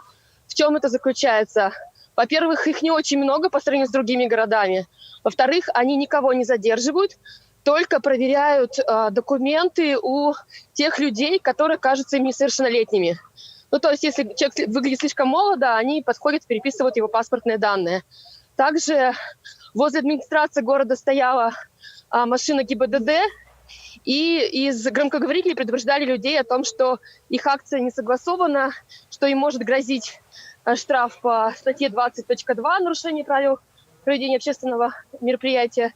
Вот. И сейчас вот люди пока идут к Театральной площади, рядом едут несколько машин полицейских, одна из них тоже с громкоговорителем, и они также говорят людям о том, что их акция не согласована.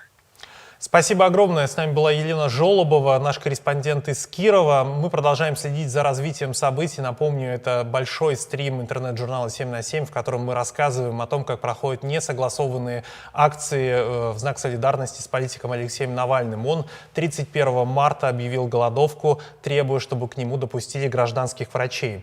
Здесь стоит сделать небольшое уточнение, что точное количество участников акции неизвестно. Полиция пока не сообщает о том, сколько людей пришло поддержать политика Алексея Навального. Возможно, эти цифры появятся позже. Ну а наши корреспонденты могут только наблюдать за этими людьми. Люди перемещаются по центру разных городов, и официальной информации о количестве участников нету. С нами на связи Александра Ешаркина, город Ярославль. Мы сейчас узнаем, что происходит в центре Ярославля.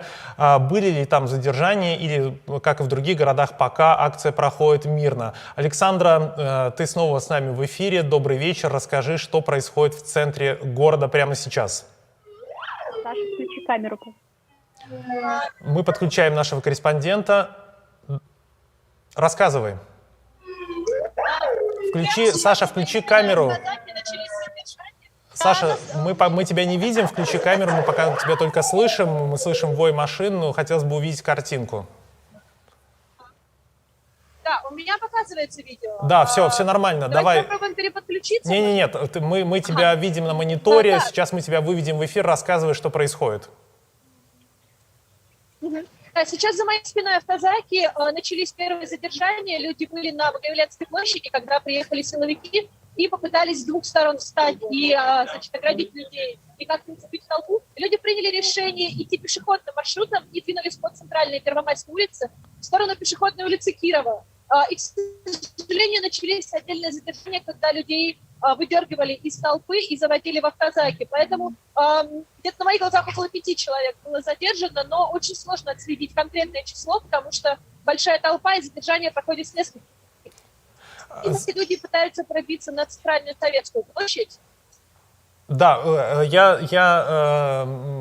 мне подсказывает режиссер, что видео у нас сейчас нету. Мы слышим корреспондента Александру Ешаркину, который находится в Ярославле. Саша, давай попробуем тебя переподключить, а пока мы посмотрим короткое видео из Кирова.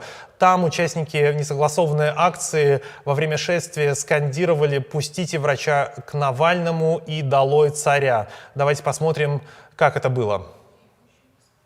Буквально через несколько секунд мы увидим кусочек, шествия из Кирова.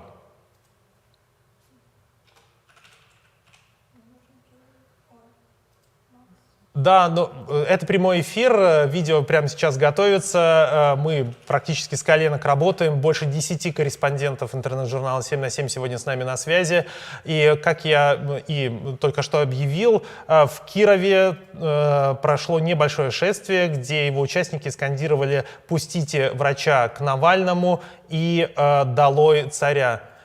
Да, если это видео готово, давайте прямо сейчас попробуем его посмотреть.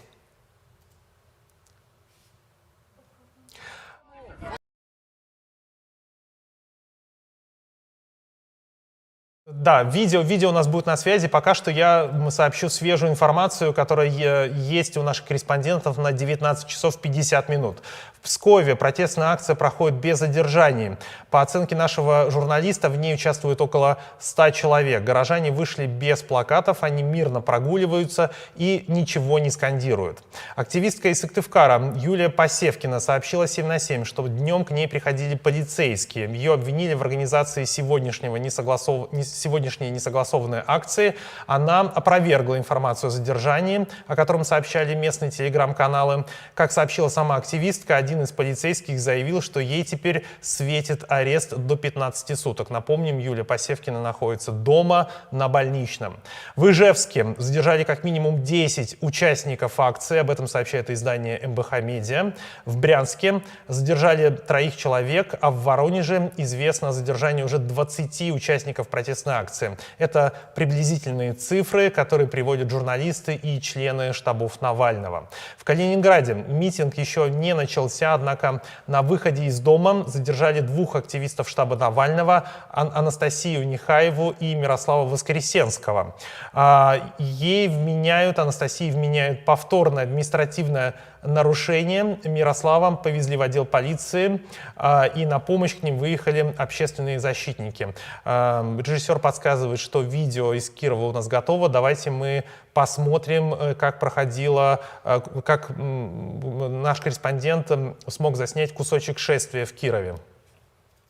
Пустите врача к Навальному! Пустите врача к Навальному! Пустите врача к Навальному! Долой царя! Долой царя! Долой царя! Долой царя! Долой царя!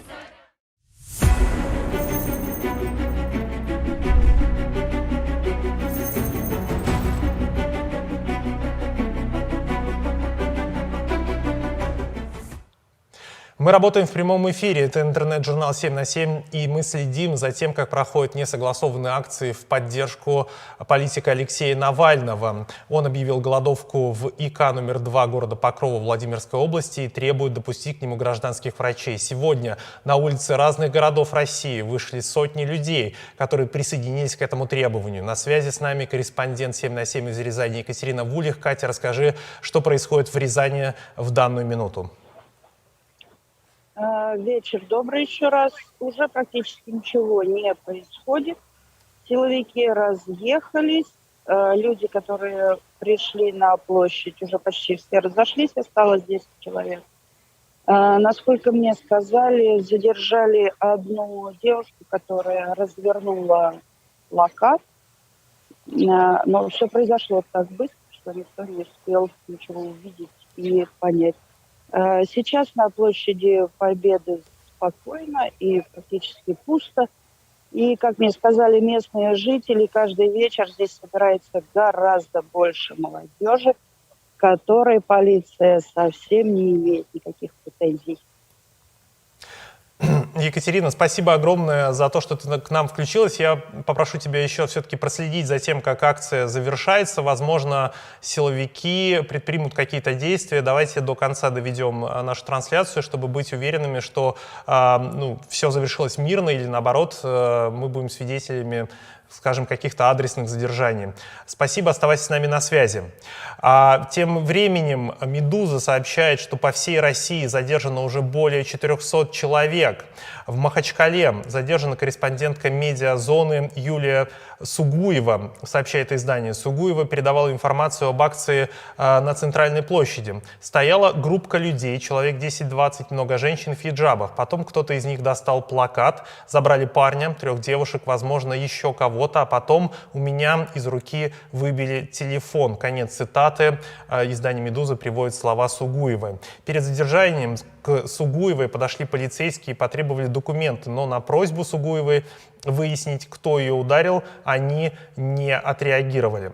Я напомню, что мы работаем в прямом эфире, это интернет-журнал 7 на 7. Если вы хотите поддержать нашу работу, вы можете навести телефон на QR-код, который появился на вашем экране, и там появится информация о том, каким образом это можно сделать. Вы можете оформить ежемесячное пожертвование, даже 10, 20 или 50 рублей помогут нам продолжать делать независимую журналистику в регионах. Между тем, наши коллеги и сразу из нескольких изданий, это «Новая газета», «Медиазоны», телеканал «Дождь», ОВД-Инфо и другие, сообщают о том, как проходит акция в столичных городах, в Москве и Санкт-Петербурге. В Москве протестующие завернули с Тверской улицы на парковку Госдумы и проходят через нее. Им никто не мешает, передает корреспондент «Медузы». Машины с номерами АМР и ЕКХ стоят без охраны. В толпе слышны голоса «Клубянки». В Ростове-на-Дону протестующие выкрикивали фразу «пропускай», требуя от полицейских, чтобы они их пустили по заранее оговоренному маршруту. Ну а мы же продолжаем вести наш стрим из небольших городов европейской части России, и с нами на связи будет готова выйти корреспондент 7 на 7 из Смоленска Алена Хлиманова. Она уже была сегодня с нами в эфире. Как и другие корреспонденты, она передавала о том, что в Смоленске пока акция происходила мирно, массовых задержаний не было, полицейские не использовали спецсредства, например, дубинки. И как сейчас обстоят дела в Смоленске, мы узнаем у Алены прямо сейчас. Алена, слышишь ли ты меня? Что сейчас происходит в городе? Привет, Максим, тебя слышу. У меня за спиной идет шествие. Сейчас они будут проходить мимо меня. Задержаний пока что нету. Шествие началось с женщины, которая полицейскому выкрикнула свободу Алексею Навальному и позвала людей за собой. Люди вышли за ней с выкриками «Смоленск, выходи! Россия будет свободной». Вот они сейчас стоят на переходе, вот если там видно, и через несколько минут будут проходить мимо меня. Алена, а можно попросить тебя пойти им навстречу и поговорить с кем-то из участников акции, узнать, с какими мыслями они сегодня пришли на эту акцию, и ожидали ли они то, что полицейские будут сравнительно корректно вести себя в течение сегодняшнего вечера, или они ожидали то, что будет задержание массовое, и они проведут вечер в отделении полиции или там во время на допросах? Ага, все поняла. Сейчас.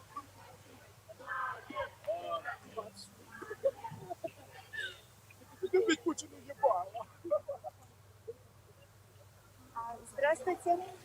Алена Климанова, 7 на 7. Скажите, пожалуйста, что вы ждали от сегодняшней акции и ожидаете?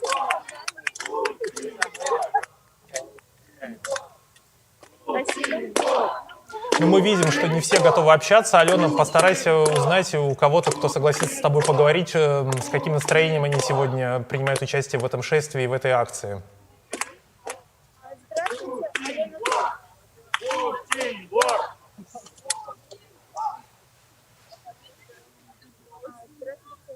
Алена Климанова, 7 на 7. А с каким настроением вы сегодня вышли погулять?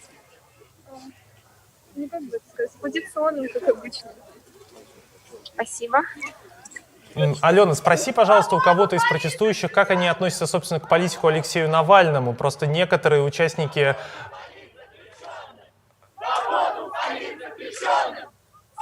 Мы слышим, как толпа скандирует свободу политзаключенным. Как они относятся к политику Алексею Навальному? Потому что некоторые участники говорили, что они не разделяют его политические взгляды, но они вышли за то, чтобы к нему допустили врачей. А как вы относитесь к политику Алексею Навальному? Ну, я считаю, что в любом случае все должны быть свободны. Кто просто выражает свое мнение, не имеет значения, как я к нему отношусь. Я так считаю. Это не важно. Спасибо. Алена, спасибо огромное. Мы просим тебя следить за тем, как завершится акция, проследить внимательно, будут ли задержания, и потом вернуться к нам в эфир и рассказать об итогах этой акции. У нас же есть короткое видео из Пскова. Там люди организовали небольшой хоровод. Как это было, давайте вместе с вами посмотрим. Видео из Пскова. Раз, два, три! Путин, уходи! Раз, два, три! Путин, уходи!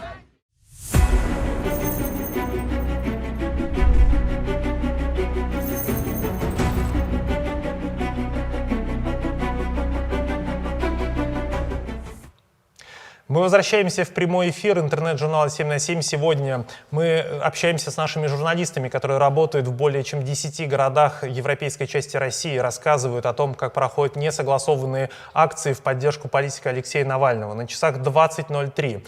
С момента начала акции прошло больше часа, и наши корреспонденты сообщают, что массовых задержаний в городах, где проходят акции, пока нет. Полицейские точечно выхватывают отдельных участников акции и, видимо, доставляют их в отделение полиции, чтобы составить протокол. Тем временем «Медуза» сообщает о том, что в Москве на улице заметили рэпера Фейса, который также принял участие в этой несогласованной акции. У нас же в городах общее количество участников разнится. Кто-то называет количество в районе 100, кто-то говорит, что участников от 300 до 400 или, возможно, 500 человек пришло поддержать политика Алексея Навального. Конечно, это отчасти зависит и от активности штабов Навального в этих городах, и в принципе, от количества жителей города. Чем больше людей живет, тем больше людей готовы, наверное, как теория больших чисел, выйти в поддержку политика. Мы возвращаемся в Белгород. У нас на связи Андрей Шилин. Акция, насколько я понимаю, там в своей финальной стадии. Андрей, пожалуйста, расскажи, что происходит в Белгороде. Были ли задержания? Довольно масштабно выходит. Андрей, рассказывай, ты в прямом эфире, что происходит? Лидерами всей акции являются девушки, несколько поддерживающих людей. Они скандируют слоганы «Россия будет свободной», «Свобода Навальному» и так далее. Полицейские стали реже говорить в свои мегафоны о незаконности акции. Здесь включили фонари в парке. В общем-то, все проходит очень мирно. Есть случаи, когда полицейские подходили к людям с детьми, здесь пришли люди с детьми и просили отвезти детей на безопасное расстояние, переписывали их паспортные данные, но никаких задержаний, никакой агрессии, никакой силы не применяется. Вот такой хоровод здесь, в Белгороде, получается сейчас. Андрей, спасибо огромное за короткое включение. Надеемся, что ты будешь с нами до конца нашей онлайн-трансляции и проследишь за тем, как завершится акция. Мы будем следить за количеством задержанных в Белгороде, если их количество вдруг начнет расти. С нами на связи Елена Жолобова, город Киров. В Кирове также акция проходит без массовых задержаний. Елена уже была с нами в эфире и смогла рассказать о том, что там началось шествие, люди пытались пройти к центральной площади города.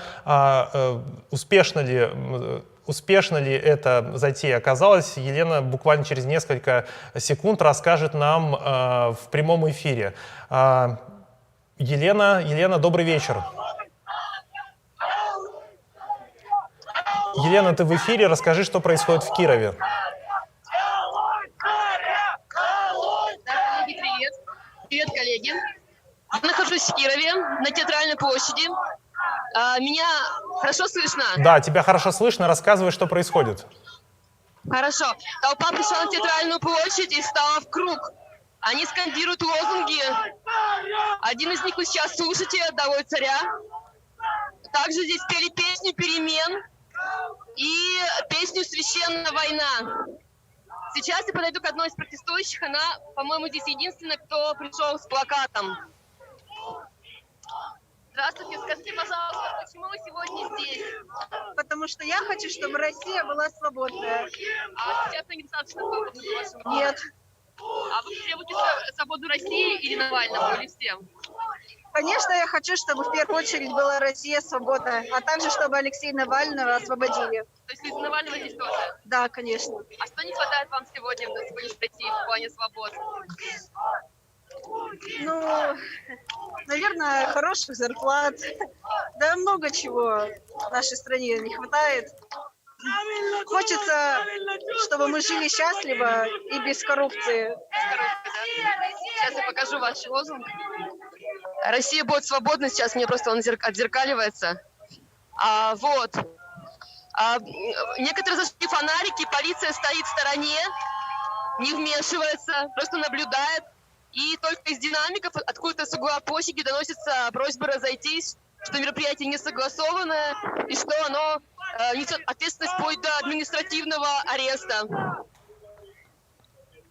Максим? Да, Елена, ты можешь оценить примерное количество сотрудников правоохранительных органов, которые следят за развитием событий на центральной площади города, и где они располагаются? Они как-то по периметру окружили участников или как?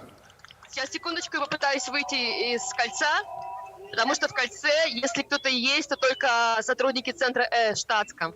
Так, ну вот вы видите полицейских, их здесь, где-то около десятка, наверное, в масках. Кстати говоря, полиция просила соблюдать масочный режим, то есть многие участники находятся в масках, в том числе и сами полицейские. То есть вот это требование снимать на пикетах, на митингах маски, у нас здесь оно не слишком жесткое. Вот там в углу возле сцены стоит машина «Газель» с глушилкой.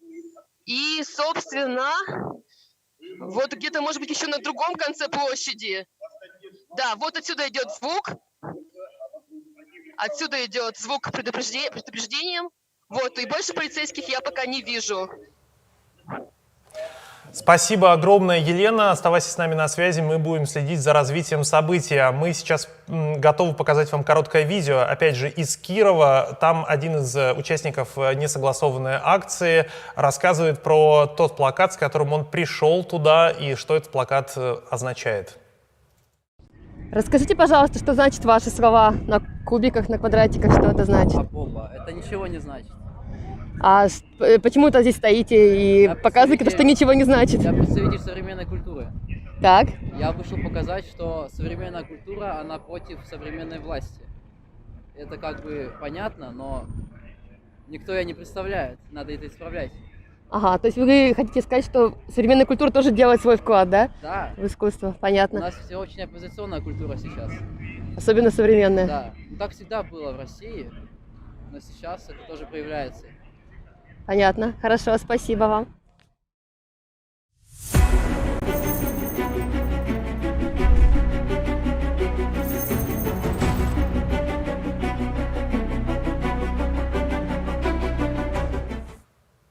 Мы в прямом эфире. Это стрим интернет-журнала 7 на 7. Рассказываем о том, как проходят несогласованные акции в поддержку политика Алексея Навального в городах европейской части России.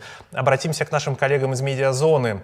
Журналисты сообщают, что в нескольких городах произошли задержания. В Чебоксарах людей задерживают и увозят на общественном транспорте. В Ижевске задержали несколько человек, в том числе активиста российского социалистического движения Сергея Кузнецова, а в Мурманске также задержаны несколько человек, в том числе координатор местного штаба Навального Виолетта Грудина. С нами на связи корреспондент 7 на 7 из Йошкар-Олы Наталья Петрова. Наталья, расскажи, что происходит в Йошкар-Оле в данную минуту на часах 20:11. Да, здесь очень немногочисленная акция, может быть, в пределах 100 человек находится на площади Ленина в центре города. Была проблема с координацией людей, но все-таки как-то люди пришли, и полиции здесь довольно много, здесь глушится интернет, и сеть местами пропадает, но люди мерзнут, не унывают и все-таки продолжают стоять. У некоторых участников акции полиция уточняла паспортные данные, но задержаний не было. Наташа, ты можешь подойти к кому-то из протестующих и узнать, ожидали ли они, что, если мы можем так сказать, на данную минуту акция будет проходить мирно, и, может быть, люди планировали как-то по-другому свой вечер провести, но вот получается так, как получается. От себя добавлю, наверное, к счастью для участников этой несанкционированной акции. Что они думают о том, о действиях полиции сегодня вечером? Я могу попробовать подойти, но я нахожусь немного далеко от участников, потому что очень сильно глушат. Там стоит машина специальная, и если я подойду, я боюсь, что пропаду из сети, но я могу переподключиться. Да, Наташа, ты, пожалуйста, подойди сейчас, мы тогда послушаем нашего корреспондента из Пензы Евгения Малышева, а ты пока попробуй, во всяком случае, выйти на связь и узнать, что думают люди. Мы постараемся вернуть тебя в эфир через минуту, 2-3, хорошо? Хорошо. Мы сейчас перемещаемся снова в Пензу. В Пензе работает в течение вечера наш журналист Евгений Малышев. Сегодня, примерно час назад, он рассказывал о том, что полиция оцепила центр города и не пропускала ни участников акции, ни журналистов. И только после какого-то короткого разговора с пресс-службой местного МВД Евгению удалось попасть вот туда, в центр событий. Что сейчас происходит в Пензе, Евгений, я надеюсь, нам расскажет. Сколько человек на данный момент принимает участие в акции и как ведут себя сотрудники полиции? Евгений. У Пятачка у торгового центра «Пассаж» осталось порядка 100 человек. Этих людей сейчас, как они рассказывают, не выпускают за оцепление. То есть люди, которые пришли, попели здесь песни, дарили цветы, сейчас их просто не выпускают с этого места. И мы видели уже нескольких человек, которые не могут уйти домой. Причем среди них были случайные прохожие, которые приехали просто, как они говорят, в Бургер Кинг поесть бургеров.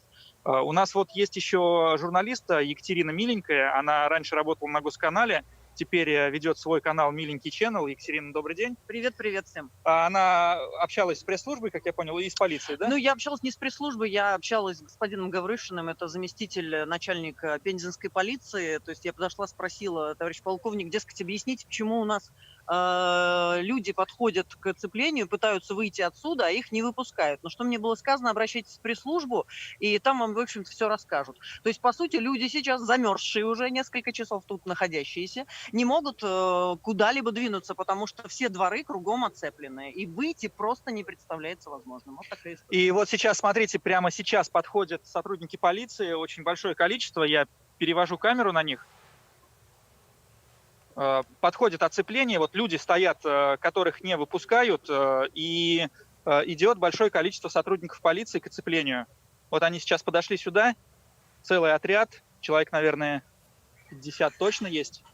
Они сейчас будут проходить сквозь оцепление. Пока такие дела у нас в Пензе. Евгений, оставайся с нами на связи. Мы надеемся, что ты расскажешь, как завершилась акция в Пензе и были ли там какие-то большие крупные задержания. Мы же возвращаемся с вами в Белгород. Там работает наш коллега Андрей Шилин. Насколько я понимаю, как мне подсказывает режиссер, в Белгороде были какие-то задержания, сколько-то людей задержали. Андрей должен нам сейчас рассказать, как это происходило и действительно ли там задержали людей. Андрей, добрый вечер еще раз. Рассказывай, что происходит в Пензе, в Белгороде. У нас задерживают людей, люди в штатском, девушку с плакатом Навального из прошлого включения, которая являлась здесь главной, в общем-то, увели сегодня, посадили в машину. Она просила о помощи долго, но никто ей, видимо, не помог. ОМОН здесь же. Люди начали шествие со сцены, и в какой-то момент, как только они отошли от сцены, ОМОН начали задерживать люди в штатском. Сейчас ОМОН цепью прошел там вглубь парка, и люди, в общем-то, пошли туда же. Вот нескольких человек уже задержали, 3 или 4 сейчас при мне. Причем задерживают люди в штатском, не представляются, мне показывают документы, машины полиции. Вот здесь мигают с теми мигалками, это все происходит в парке. Вот, кажется, ОМОН выстроился в цепь. Сейчас подойдем поближе, посмотрим, что там происходит. Ну, все как-то очень быстро произошло. Автобусы действительно стянулись вначале. Сейчас вот, да, ОМОН. Люди катаются на самокатах при этом. Вот так. Андрей, предупреждают ли сотрудники правопорядка участников акции о том, что они должны, не знаю, завершить акцию, расходиться по домам, ну, как-то коммуницируют с участниками? Нет, кроме предупреждения о незаконности акции, которые, в общем-то, с начала самого мероприятия здесь происходили, ничего об окончании акции не говорилось. Но вот здесь ОМОНов выстроился вокруг памятника. Сейчас покажу. Вот здесь полицейская машина. Пытаются проехать сотрудники полиции. Спасибо, вот да, спасибо, Андрей, оставайся с нами на связи. С начала акции прошел 1 час и 18 минут. Мы по-прежнему работаем в прямом эфире. И если вы хотите поддержать независимую журналистику в регионах, вы можете навести экран своего телефона на компьютер, с которого вы наверняка смотрите нашу трансляцию, отсканировать QR-код и узнать, как можно помочь журналистам 7 на 7, оформив ежемесячное пожертвование. Я попрошу режиссера связаться с нашим корреспондентом в Мариэл Натальей Петровой в Йошкар-Оле. Возможно, она нашла каких-то людей, с которыми можно поговорить. А пока мы связываемся с ней, я сообщу о том, что происходит в других регионах, в других городах. Хороводы водили не только жители Пскова, но и жители Ульяновска и Орла. В Ульяновске протестующие хороводили вокруг обелиска, который стал конечной точкой акции. В Орле на протестную акцию вышли более 100 участников. Как сообщает корреспондент 7 на 7, в Костроме в акции принимают участие около 200 человек. С площади Мира колонна двинулась в центр города. Ее участников сопровождают полицейские, но никого не задерживают. В центре Калининграда начались задержания. Как сообщает портал «Новый Калининград», на площадь Победы уже стянули полицию, несколько автозаков и полицейских автомобилей. Известно о задержании местного активиста и блогера Игоря Барышникова. А в Петрозаводске корреспондент 7 на 7 сообщил о 6 задержанных. ОВД-Инфо сообщает уже о более 380 задержанных в 61 городе. Напомню, «Медуза» несколько минут давала цифру в 400 задержанных на акциях в поддержку Алексея Навального. Мы сейчас постараемся выйти на связь с нашим корреспондентом в Пскове Алексеем Журавковым. Он следит за тем, что происходит в центре города. Иван, слышишь ли ты нас? Расскажи, что происходит в центре города. Так, проверка связи. Слышно? Да, слышно. Да, в общем, меня зовут Иван Журавков. Максим, привет. У нас все хорошо, у нас акция проходит в гайд-парке, она еще не заканчивается. Полицейские тоже не уезжают, но никого не задерживают. Вы слышите, что сейчас на фоне играет музыка, надеюсь, меня слышно. И вот я хочу взять комментарий у одной из участниц сегодняшней акции. Я вот только что подошел к молодой девушке. Она, в общем, расскажет о своих ощущениях, своих эмоциях от того, что происходит. 1 минуту. Да, алло, слышно? Да, слышно. Да, сейчас, на минуту я тут настроюсь. Да, девушка, здравствуйте. Здравствуйте. Представьтесь, пожалуйста, как вас зовут? Меня Настя зовут. Настя, расскажите, что вас привело сюда? Недовольство тем, что происходит. Душевная боль и ощущение безысходности. Вот. А скажите, пожалуйста, как в целом оцениваете акцию сегодняшнюю? Ну, то есть, сколько людей собралось, что Очень делали? обидно, что собралось меньше, чем хотелось бы. Мне кажется, это настолько важная тема, что невозможно просто сидеть сейчас где-то дома и пить чай, потому что то, что происходит, это просто кошмар для меня, если честно. Ну, а как вам, вот, несмотря на немногочисленность, да, вот собравшихся, вам сегодняшние хороводы, песни, которые пели люди? Меня, если честно, очень рад. Все равно, даже если нас пришло там 200-250 человек, ощущение такого единства, оно есть. И если сначала мы стояли все по краям и боялись, то сейчас мы подошли ближе, потанцевали, попели, и было очень мило, и ничего в этом вообще не было такого, что могло бы как-то рассудительно на нас, ну, чтобы кто-то нас осудил, в общем, вот так-то. А как вы считаете, именно с этим связано то, что вот полиция как бы пока не реагирует и не задерживает никого? Я думаю, не с этим. Я не знаю, что у них за прикол такой, потому что в прошлый раз мы тоже просто стояли, и нас сразу задержали. Меня задержали, когда я просто шла в прошлый раз. Здесь я тоже просто стою, но пока не задерживают. Знаете, тут как попадет. Иногда попадет так, что все случится, иногда попадет так, что и не попадет. Ну, я не знаю, они вон стоят наготове там. Может, побегут еще. Может, просто им лень. Я понял. Хорошо. Спасибо вам огромное, Анастасия. Да, коллеги, я сейчас переключусь на себя. Алло. Да, Иван, рассказывай. Ну, в общем-то, да, вы только что услышали одну из участниц акции. На фоне вы слышите музыку группы порнофильма, если не ошибаюсь. В целом, да, Анастасия права. Сегодня полиция не реагирует по большей части на протестующих. Может быть, это в первую очередь связано с тем, что акция проходит в месте, где в некоронавирусное время можно проводить акции численностью до менее 100 человек.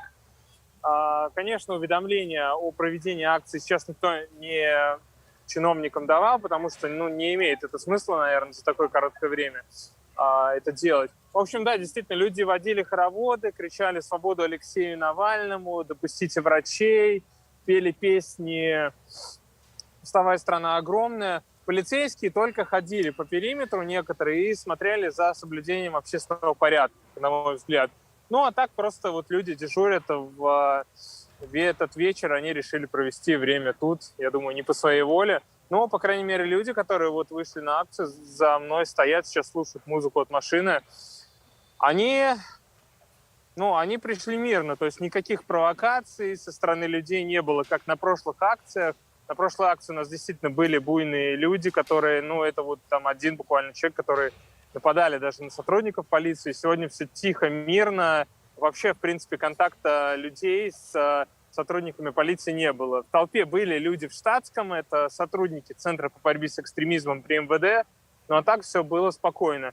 На мой подсчет приблизительный, сегодня в акции принимает участие в пределах 150 человек. Ну, то есть, в принципе, чуть более 100. Эта акция меньше по численности, чем акция за 31 января и 23 января, но, разумеется, также не согласована. Иван, спасибо огромное. Следи за развитием событий. Надеюсь, что еще хотя бы один раз мы сможем подключить тебя в прямой эфир, и ты сможешь рассказать нам, как завершилась акция в Пскове. Мы возвращаемся в Пензу. Там весь день, весь вечер работает наш корреспондент Евгений Малышев. И, насколько я понимаю, полицейские готовятся к задержанию некоторых участников этой акции. Так ли это? Евгений Малышев сейчас расскажет нам в прямом эфире. Евгений, мы ждем тебя. Расскажи, что происходит в центре Пензы, и покажи нам, пожалуйста, картинку, где центральная площадь, насколько я понимаю. Это рядом с центральной площадью. Мы находимся у торгового центра «Пассаж», буквально 100 метров отсюда правительство Пензенской области.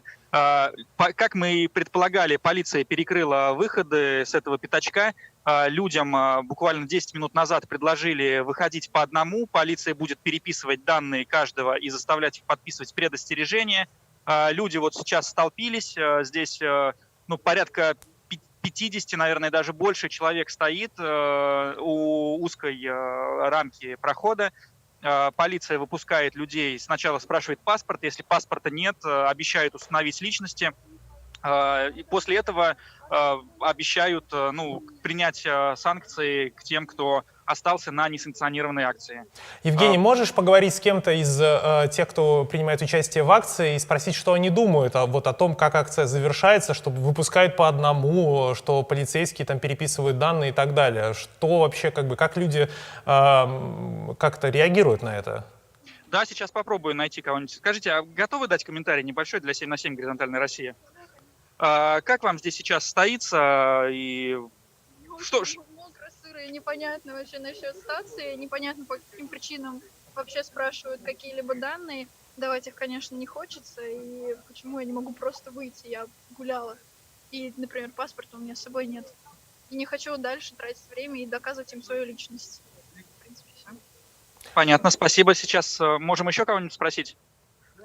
Да, Евгений. И узнай, пожалуйста, как люди относятся, в принципе, к политику Алексею Навальному, поддерживают ли они его, или они вышли, к примеру, просто, чтобы выразить свой протест против того, что, не знаю, в России есть политзаключенные, а кому-то из тех, кто находится в колониях, не оказывают медицинскую помощь.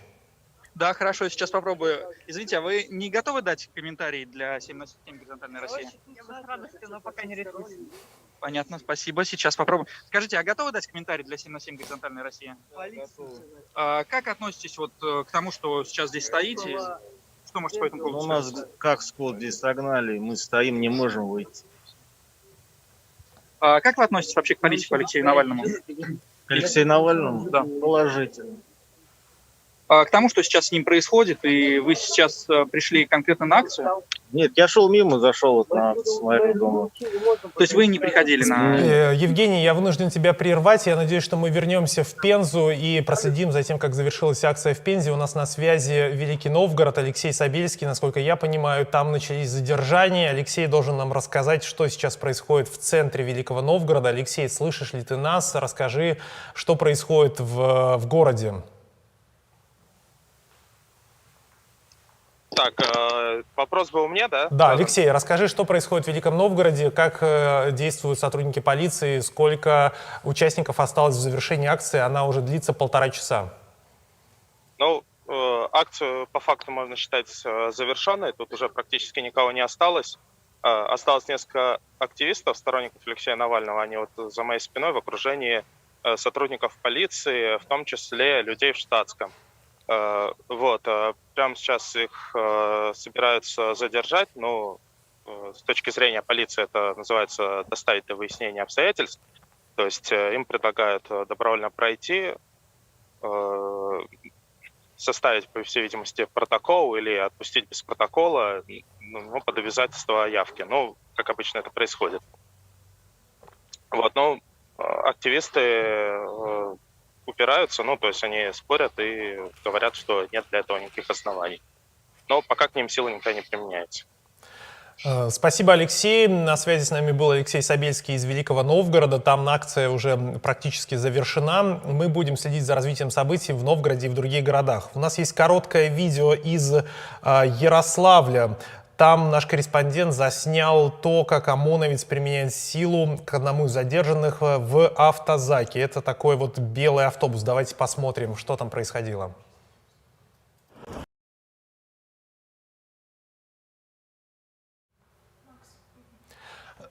Да, видео сейчас у нас будет в эфире, буквально через несколько секунд. У нас небольшая техническая заминка, но мы работаем в прямом эфире.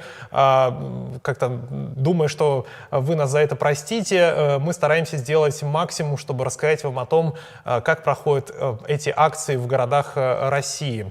Пока что я обращусь к нашим коллегам из «Медиазоны». Журналисты «Медиазоны» сообщают, что в Воронеже полицейские оцепили часть протестующих в сквере у Театра оперы и балета.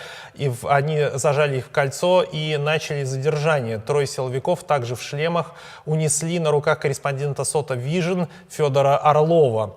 «Помогите, что происходит? Я журналист», кричит он на видео, опубликованном движением наблюдателей «Огонь». Это видео вы можете найти на сайте «Медиазоны». А на площади Победы в Калининграде продолжают собираться люди, передает корреспондент «Медиазоны». Напомню, что в Калининграде сейчас 19:30, там только полчаса с начала старта акции. В Ярославле стали задерживать участников шествия в поддержку Навального, сообщает местный штаб. Мы также говорили о том, что журналистку «Медиазоны» Сугуеву задержали полицейские. В отделе у нее пытались забрать телефон. Что сейчас происходит с этой журналисткой, мы надеемся, что наши коллеги из «Медиазоны» сообщат чуть попозже. Готовы ли у нас видео из Ярославля, где ОМОНовец применяет силу к задержанному в автозаке?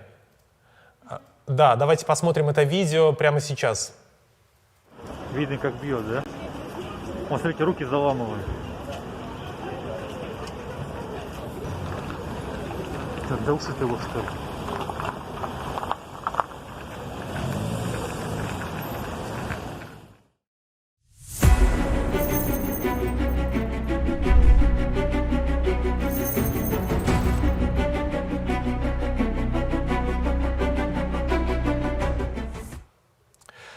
Прямой эфир 7 на 7 продолжается. Напомню, что мы рассказываем о том, как проходят акции в поддержку политика Алексея Навального в некоторых городах европейской части России.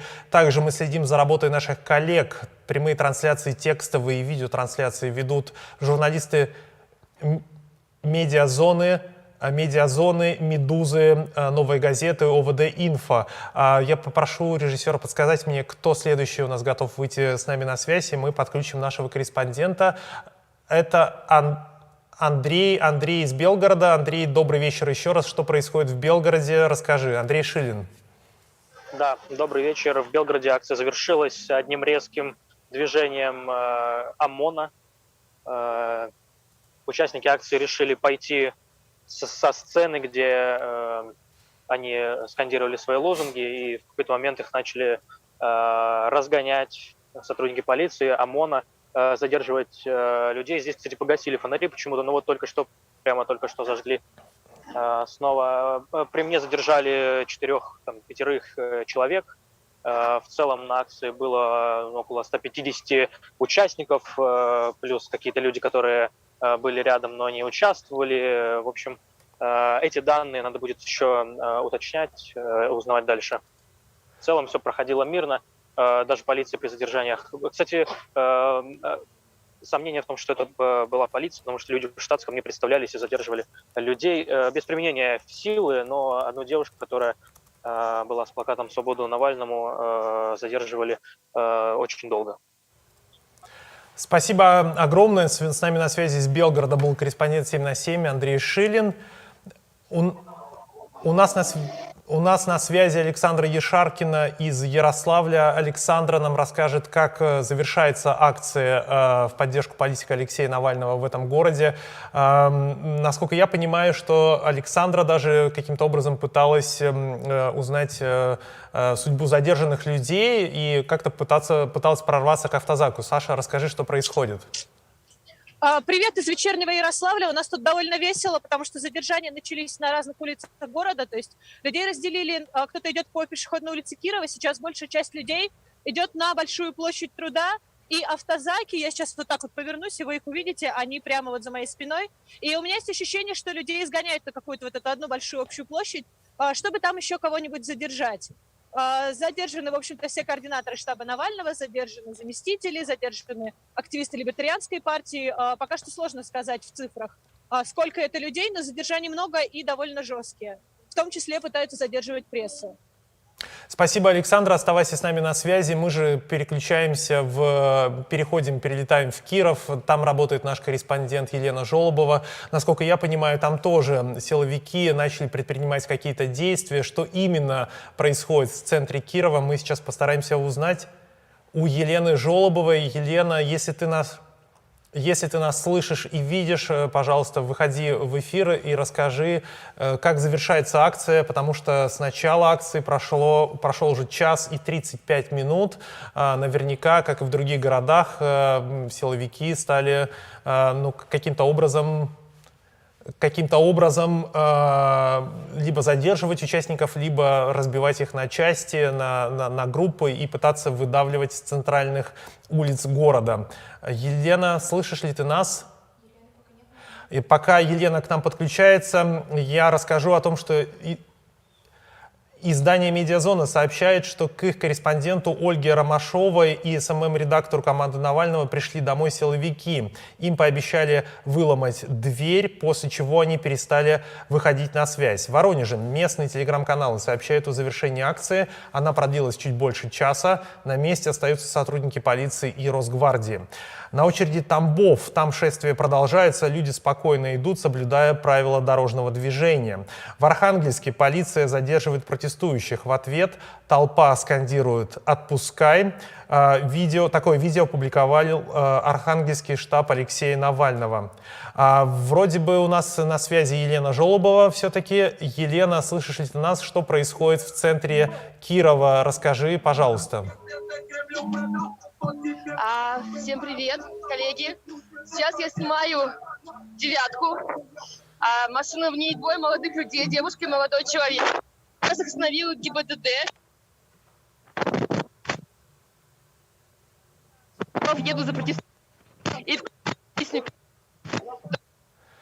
У нас проблемы со связью. Елена не раз подчеркивала о том, что в центре скопления людей, возможно, работают глушилки или есть какие-то проблемы с сотовыми операторами, и не всегда получается получить точный звук. Елена, еще раз расскажи, что с этой машиной, с 9-кой, которую остановили полицейские. Нет, нормального звука нету. У нас есть видео из Кирова, мы его запустим чуть-чуть попозже. Пока же я расскажу, что в Ярославле задержали главу Ярославского отделения фонда «Городские проекты» Дениса Харитонова. В Рязани участники несогласованной акции собрались не только на площади Победы, но и перед зданием драмтеатра на Театральной площади. Там задержали мужчину с плакатом, и оттуда участники акции отправились на площадь Ленина. Они скандируют «Свободу Навальному» и «Россия будет свободной». По последним данным, в Кирове толпа людей ушла с Театральной площади, обогнула здание правительства и двинулась по Московской улице в сторону Октябрьского проспекта. Полицейские идут рядом с громкоговорителями. Возможно, мы подключим еще раз нашего корреспондента Елену Жолобову, которая расскажет, чем завершилась акция в городе Кирове. Возвращаемся к нашим коллегам. Издание «Медуза» сообщает, что в Петербурге людей массово задерживают на подходе к Сенной площади. Садовую улицу перекрыли. Как отмечает Фонтанка, на самой Сенной также жестко задерживают. Людей догоняют и уводят. В процессе они теряют вещи и бегут во дворе. Как мы уже сообщали, в Воронеже полицейские задержали и буквально унесли корреспондента Сота Вижн Федора Орлова. Он в недоумении кричит: «Помогите, что происходит, я журналист».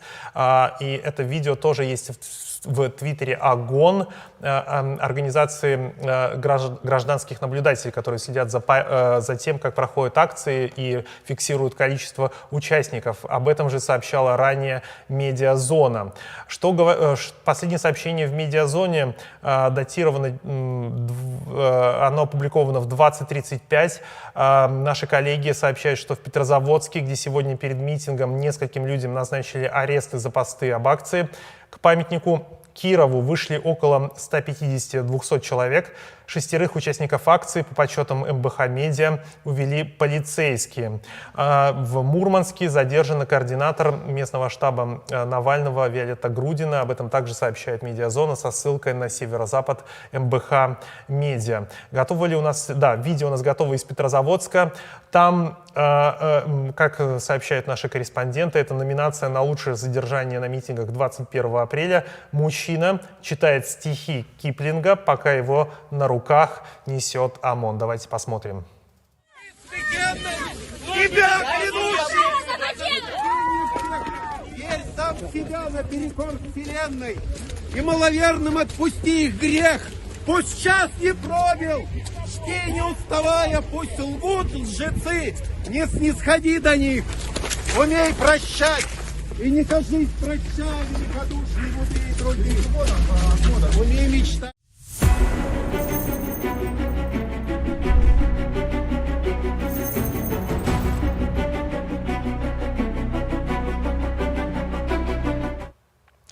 С начала нашего стрима прошло 2 часа 10 минут. Мы продолжаем следить за тем, как проходят несогласованные акции в поддержку политика Алексея Навального в городах центральной части России. С нами на связи корреспонденты из 10 городов. Они по очередности появляются у нас в эфире и рассказывают о том, сколько людей пришло и как действуют силовики во время этих акций. У нас есть видео из Кирова, где из автомобиля играет песня группы «Кино» «Перемен». Давайте посмотрим, как это было, что происходило в центре Кирова несколько минут назад. Пустите врача к Навальному! Пустите врача к Навальному! Пустите врача к Навальному! Долой царя! Долой царя! Долой царя! Долой царя! Долой царя!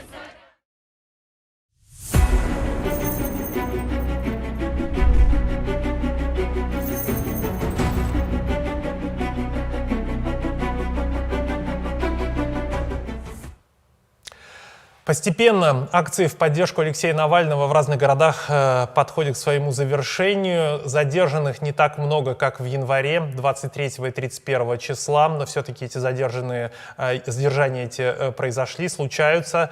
Мы продолжаем следить за развитием событий, близимся к финалу. А пока что наши корреспонденты из «Медузы» сообщают, что в Москве во время акции заметили рэперов Влади, Фейса и Оксимирона. Леха, смотри, что ты делаешь, пишет в инстаграме Влади. С нами же на связи корреспондент 7 на 7 Алена Климанова. Она сегодня весь вечер работает в Смоленске. Алена, расскажи, как завершается акция в поддержку Навального в твоем городе? Шествие было от площади Ленина, прошли через центр города и сейчас снова возвращаются на площадь Ленина. В какой-то момент шествие возглавила пенсионерка Людмила Филатова. Мы уже писали о том, что ее судили за организацию митингов 23 января и 31 января. Задержаний пока что не было. Полиция останавливает людей на светофоре, наоборот, старается, чтобы они правильно переходили дорогу. Пока что все спокойно. Люди скандируют доктора Навальному, Россия будет свободная, и возвращаются туда, откуда началось шествие. Спасибо огромное, Алена. Напомню, что с нами на связи была Алена Климанова, корреспондент 7 на 7 из Смоленска. Во многих городах акции в поддержку Навального подходят к своему завершению. Мы следим за развитием событий. Мы постараемся сейчас вывести Дмитрия Степановского, который работает сегодня в Сыктывкаре, в центре города. Он был примерно 1,5 часа назад на Стефановской площади. Дима, расскажи, где ты сейчас находишься и что происходит? Дмитрий, мы тебя слышим, но просим перевернуть камеру горизонтально и рассказать, что происходит. Да, извините за камеру. Сейчас здесь на Стефанской площади поют песни и кричат лозунги. До этого здесь все было очень тихо. Ни с одной стороны полицейские задержания никакие не проводили, активисты ничего не кричали. Дима, все-таки камера у тебя вертикальная, мы не можем дать эту картинку в эфир. Переверни телефон, постарайся, и продолжи рассказывать, что происходит, сколько человек на Стефановской площади сейчас. В данный момент около 50, максимально было здесь почти 200. Сейчас собираются кричать лозунги.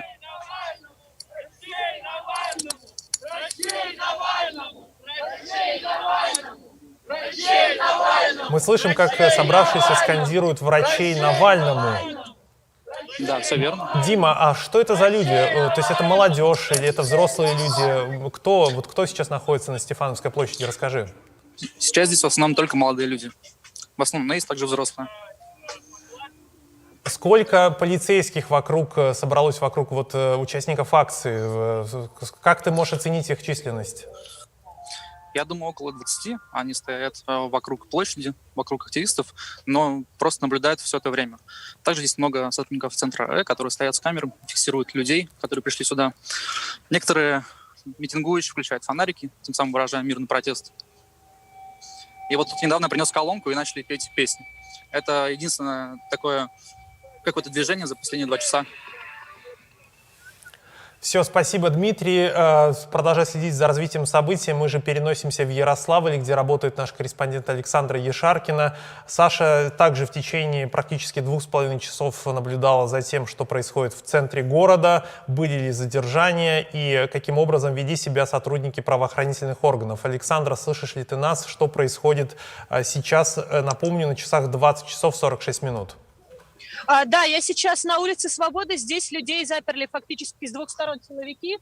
За моей спиной вот буквально сейчас начнутся, мне кажется, задержания. Часть людей пытается уйти в торговый центр и там как-то пройти, избежать этих задержаний.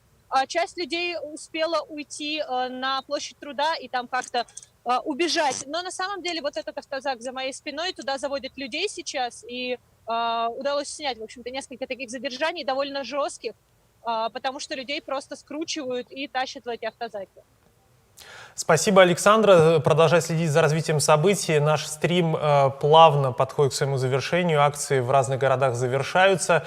Мы сейчас постараемся подключиться к нашему корреспонденту в Великом Новгороде Алексею Сабельскому. Ну а пока я сообщу срочное сообщение от наших коллег из «Медузы». В Санкт-Петербурге полицейские активно используют электрошокеры. На Сенной площади массовые задержания. Офицер ОМОНа подгоняет бойцов и кричит «работай поживее», передает корреспондент BBC из Санкт-Петербурга. Там также, по сообщению BBC, продолжаются жесткие задержания. На связи у нас Алексей Сабельский из Великого Новгорода. Пока мы его подключаем, ОВД-инфо дает новую цифру. Сейчас, по их данным, в России задержано 413 человек. И в списках задержанных города, такие как Уфа, Кемерово, Барнаул, Новокузнецк, Томск, Сочи, Иркутск, Тюмень, Воронеж, Находка и другие, в том числе Санкт-Петербург и Москва. Алексей, Великий Новгород на связи. Что происходит сейчас в Великом Новгороде? Расскажи. Ну, у нас по факту все закончилось. Никого на площади практически не осталось. Вокруг площади до сих пор есть полиция. У них 3 рейсовых автобуса было взято под задержанных, но задержали около 10 человек. Возможно, это цифра неполная. Алексей, остались ли сотрудники правоохранительных органов? Если да, то где они сосредоточены, чем они занимаются сейчас? Сотрудники правоохранительных органов остались на соседней площади, на соседней с главной, и они занимаются, по всей видимости, оформлением тех, кого туда привели. В целом оцени, пожалуйста, то, каким образом прошла акция, насколько она была спокойной, мирной, или все-таки были какие-то эксцессы, которые, сопровождали эту акцию, и насколько это можно сравнить с тем, что было в январе на акциях протеста 23 и 31 числа? В Великом Новгороде акции практически всегда проходят мирно, в том числе мирно они проходили в январе, только они были, первая акция более многочисленной. Сегодня, несколько десятков человек пришло, не знаю, корректно ли говорить свою собственную оценку численности. Но мы не можем сказать точные цифры, это всего лишь приблизительные какие-то данные, которые, скажем, мы можем назвать, исходя просто из того, что мы видим у себя перед собой. Люди перемещаются во время акций, мы не утверждаем, что какое-то точное количество участников было. Вот сколько людей ты смог наблюдать? Где-то около 100 человек, если отсекать сотрудников органов в штатском и журналистов, я видел. Люди водили хороводы, пели песни. В общем-то, никаких конфликтных ситуаций не возникало. Периодически полиция напоминала о незаконности мероприятия. и, по всей видимости, вычисляла организаторов возможных или зачинщиков, так сказать, которых в итоге и задержали после того, как все стали расходиться. Алексей, спасибо огромное. Наверное, время отпустить тебя. Спасибо за работу этим вечером. Ты был с нами на связи больше 2 часов. Надеюсь, что после того, как уже и участники покинули акцию, никаких неприятных сюрпризов для тех, кто вышел сегодня в центр Великого Новгорода, не будет потом. С нами на связи должен появиться Евгений Малышев из Пензы. Напомню, там полицейские зажали участников акции где-то на какой-то улице и выпускали их оттуда только после проверки документов, предлагали предъявить паспорт, а тех, у кого паспорта не оказалось с собой, они отправляли на установку личности. Евгений, расскажи, как поменялась ситуация за последние 20 минут? Ну, за последние 20 минут уменьшилось количество тех, кто оставался на пятачке. Сейчас в очереди стоит порядка 15, наверное, человек. И еще человек 30 находятся на пятачке у торгового центра «Пассаж». За моей спиной стоят 3 автозака с включенными проблесковыми маячками. Именно туда проводят каждого человека для установления личности. У него проверяют паспорта, у тех, у кого нет паспорта, но, видимо, пробивают через какие-то базы данных по адресам, по телефонам. Ну вот как-то так. Задержаний мы не видели, свидетелями задержаний не были, но куда-то пропал координатор штаба Навального Антон Струнин. Он так и не появился, и вестей о нем нет. Его судьба пока неизвестна. Евгений, если в целом оценить то, как прошла акция, ты можешь рассказать, насколько она была похожа на то, что происходило в январе, насколько спокойнее или, может быть, неспокойнее прошла акция в Пензе сегодня именно, и как вели себя полицейские в целом? В целом акция прошла спокойно, по сравнению с январскими событиями просто супер спокойно, то есть никаких задержаний, никаких жестких столкновений митингующих с полицией не было. Полиция вела себя, можно сказать, корректно, ну, за исключением того, что она не пропускала людей и журналистов на улицу Московскую. В принципе, опять же, не было никаких призывов, каких-то громких лозунгов, скандирований. Сегодня я этого не слышал. Но люди пели песни, очень много пели песни из репертуара группы «Порнофильмы». Люди просто стояли, общались о чем-то своем, об Алексее Навальном, об условиях его содержания, о том, что его надо отпускать. Также говорили о других политзаключенных. В частности, сегодня в Пензе задержали депутата Пензенской городской думы Александра Рогожкина. Он сейчас находится в отделе полиции, и завтра по нему состоится суд. Спасибо огромное, вот, Евгений. Да. Надеюсь, что у вас тоже акция завершится без серьезных последствий для ее участников, без задержаний. Спасибо за работу этим вечером. Мы же переносимся с вами в Киров, где весь вечер с нами работал наш корреспондент Елена Жолобова. Елена также готова рассказать, каким образом завершается или завершилась акция в поддержку политика Алексея Навального. Лена, что происходит в Кирове? Да, здравствуйте, друзья. В Кирове акция переместилась по Октябрьскому проспекту к цирку. Сейчас здесь примерно человек 200, по моим оценкам. Люди кричат Навальному врача, свободу политзаключенным и водят хороводы. Полиция немногочисленна, также вот стоит на, скажем так, на заднем плане сцены и говорит свою мантру, да, то, что мероприятие не санкционировано. Вот. Похоже, у нас пока никто не думает расходиться на самом деле. Вот. Я не знаю, сколько у нас продлится еще акция, но все пока еще, в общем-то, бодры, веселы. Вот. А по поводу 8-ки, вернее 9-ки, да? Вы раскрыли уже секрет или мне раскрыть его? Да, расскажи. Насколько я понимаю, из этой машины играла музыка. Да, вот она, в принципе, уже играет снова. Пока мы шли по Октябрьскому проспекту, очень много машин, которые ехали по дороге, они тоже сигналили и включали перемен. А вот та 9-ка, которую остановили сотрудники ГИБДД, она преследовала протестующих несколько кварталов. Там были 2 молодых людей, девушка и молодой человек, и они прямо специально врубали перемен на полную громкость, открывали дверь и ехали прямо за машиной с громкоговорителями полицейской. То есть они как бы переглушали песни Цоя, вот эти вот предупреждения полицейских. Было очень эпично. И протестующие кричали: ребят, спасибо вам за музыку. Ну, я специально задержалась вместе с ними. Ребят проверили документы и отпустили.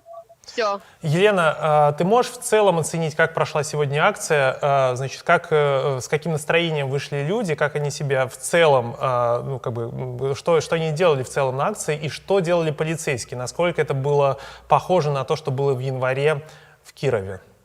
Вы знаете, в январе я не была на акциях, я дежурила на новостях в редакции.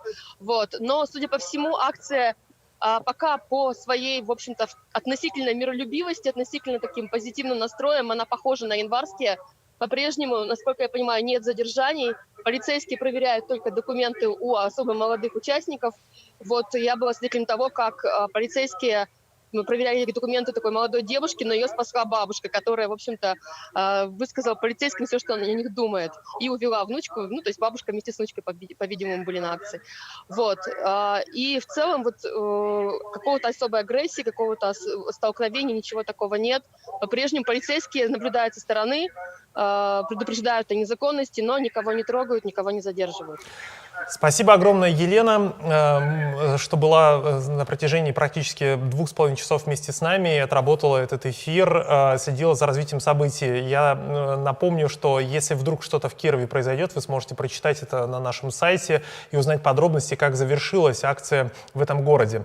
Мы же переносимся в Мариэл, это Йошкар-Ола, там работает наш корреспондент Наталья Петрова. Наталья тоже расскажет, с какими итогами завершилась несанкционированная акция в поддержку политика Алексея Навального, были ли там задержания, как вели себя сотрудники правопорядка. Наташа, слышишь ли ты меня? Расскажи, что происходит сейчас в Йошкар-Оле. Да, слышу. У нас акция закончилась минут 20 назад. Вся полиция разъехалась, участники разошлись. Акция была малочисленная, спокойная, потому что никто не пытался провоцировать полицию, разворачивать плакаты, кричать какие-то кричалки. Полиция участникам тоже, в принципе, не препятствовала, и рабочих журналистов тоже не было вопросов. Да, спасибо, Наталья. Я надеюсь, что и в Мариэл, в Йошкар-Оле акция завершится без серьезных задержаний, без серьезных последствий для ее участников. Ну а мы в самом завершении нашей онлайн-трансляции, нашего стрима хотели бы подключить к нашей беседе редактора отдела политики «Новой газеты» Кирилла Мартынова. Буквально через несколько секунд он появится с нами в эфире. Мы побеседуем с ним о том, насколько отличаются акции сегодняшние, 21 апреля, от того, что было в январе, насколько ожидаемо это было и насколько, к чему они могут привести, насколько вот выход такого количества людей может повлиять на то, каким образом будет дальше складываться судьба Алексея Навального. Пока что мы подключаем Кирилла Мартынова. Последняя сводка из регионов России. Акция в поддержку Алексея Навального в Липецке закончилась разгоном и задержаниями на городище. Об этом сообщил депутат областного совета Олег Хомутинников в своем телеграм-канале. По его данным, на несогласованную акцию в Липецке вышло около 500 человек. В Костроме полиция задержала бывшего координатора штаба Навального Александра Зыкова. И по данным штаба Навального в Ярославле, 16 человек сейчас задержаны и находятся в Кировском РОВД. В Петрозаводске еще 4 человека задержали во время шествия. Людей взяли в кольцо на площади Гагарина и предложили им мирно разойтись. На этом акция закончилась. Я надеюсь, что Кирилл Мартынов у нас сейчас будет на связи. После короткой заставки мы вернемся в эфир.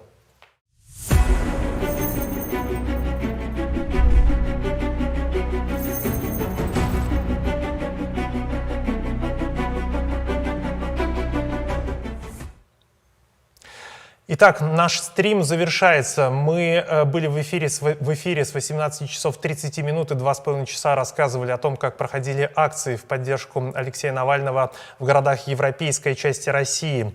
И завершить нашу трансляцию мы бы хотели разговором с редактором отдела политики «Новой газеты» Кириллом Мартыновым. Кирилл, добрый вечер. Вы слышите меня? Да, здрасте, я вас слышу. Кирилл, ну вот смотрите, эти акции, насколько мы можем судить из того, что нам рассказывали корреспонденты 7 на 7 из регионов, прошли в несколько ином ключе, чем акции 23 и 31 января, когда были большие задержания, полицейские использовали спецсредства, дубинки, электрошокеры. В Москве и Петербурге ситуация в некоторой степени похожа, но там нет такого большого количества насилия. Как вы думаете, с чем это связано? Почему акции вот сегодня прошли несколько по другому сценарию? Я имею в виду действия полиции и Росгвардии. Мне кажется, власти выбрали тактику «разделяя властвуй», причем, возможно, у них есть, ну, как сказать, некоторый ложный посыл, который они в данном случае используют. Разделение здесь заключается в том, что попутно с относительно мирными митингами, гораздо более мирными, чем все те акции, которые были в этом году, по крайней мере, на сегодняшний момент времени, да, вот на состоянии на 9 часов вечера по Москве. Параллельно в течение вчерашнего дня, и особенно сегодняшнего дня, идут обыски, превентивные задержания традиционные, ну, условно говоря, активистов, так называемых там лидеров протеста. И мне кажется, власти решили вот таким образом сегментировать условную аудиторию поддержки Навального. Кажется, они считают, что если, ну, как-то запугать, пересажать или, там, не знаю, сделать очевидным возможное уголовное преследование нескольких сотен активистов, по крайней мере, в крупных городах, в крупнейших городах, таких как Москва и Петербург, то после этого протест сам собой стихнет, потому что, в общем, некому станет выводить. И при этом, с учетом того, что сегодня, в принципе, Путин сделал такое невероятно миролюбивое для себя послание, где только там пару раз речь шла про войну и про ракеты, про то, что, значит, весь мир еще узнает, какие мы крутые и грозные. Мне кажется, именно на фоне президентского послания решили не перебивать вот это президентское заявление, как бы, ну, расстелить перед ним такую ковровую дорожку, простите, информационную, значит, историю про полицейское насилие попридержать до лучших времен для того, чтобы президент мог в первую очередь говорить. Вот, мне кажется, такая сейчас есть конструкция, то есть перехватать условных лидеров, дождаться, когда протест окончательно стухнет, сдуется, ну и, в общем, людей не провоцировать, дать им насладиться речью президента, потому что, наверное, кто-то считает, что российские граждане действительно этим наслаждаются, по крайней мере, глядя на зал, где собиралась так называемая политическая элита Российской Федерации в Манеже. Там, значит, вот все они демонстрировали активное наслаждение лицезрением президента перед собой.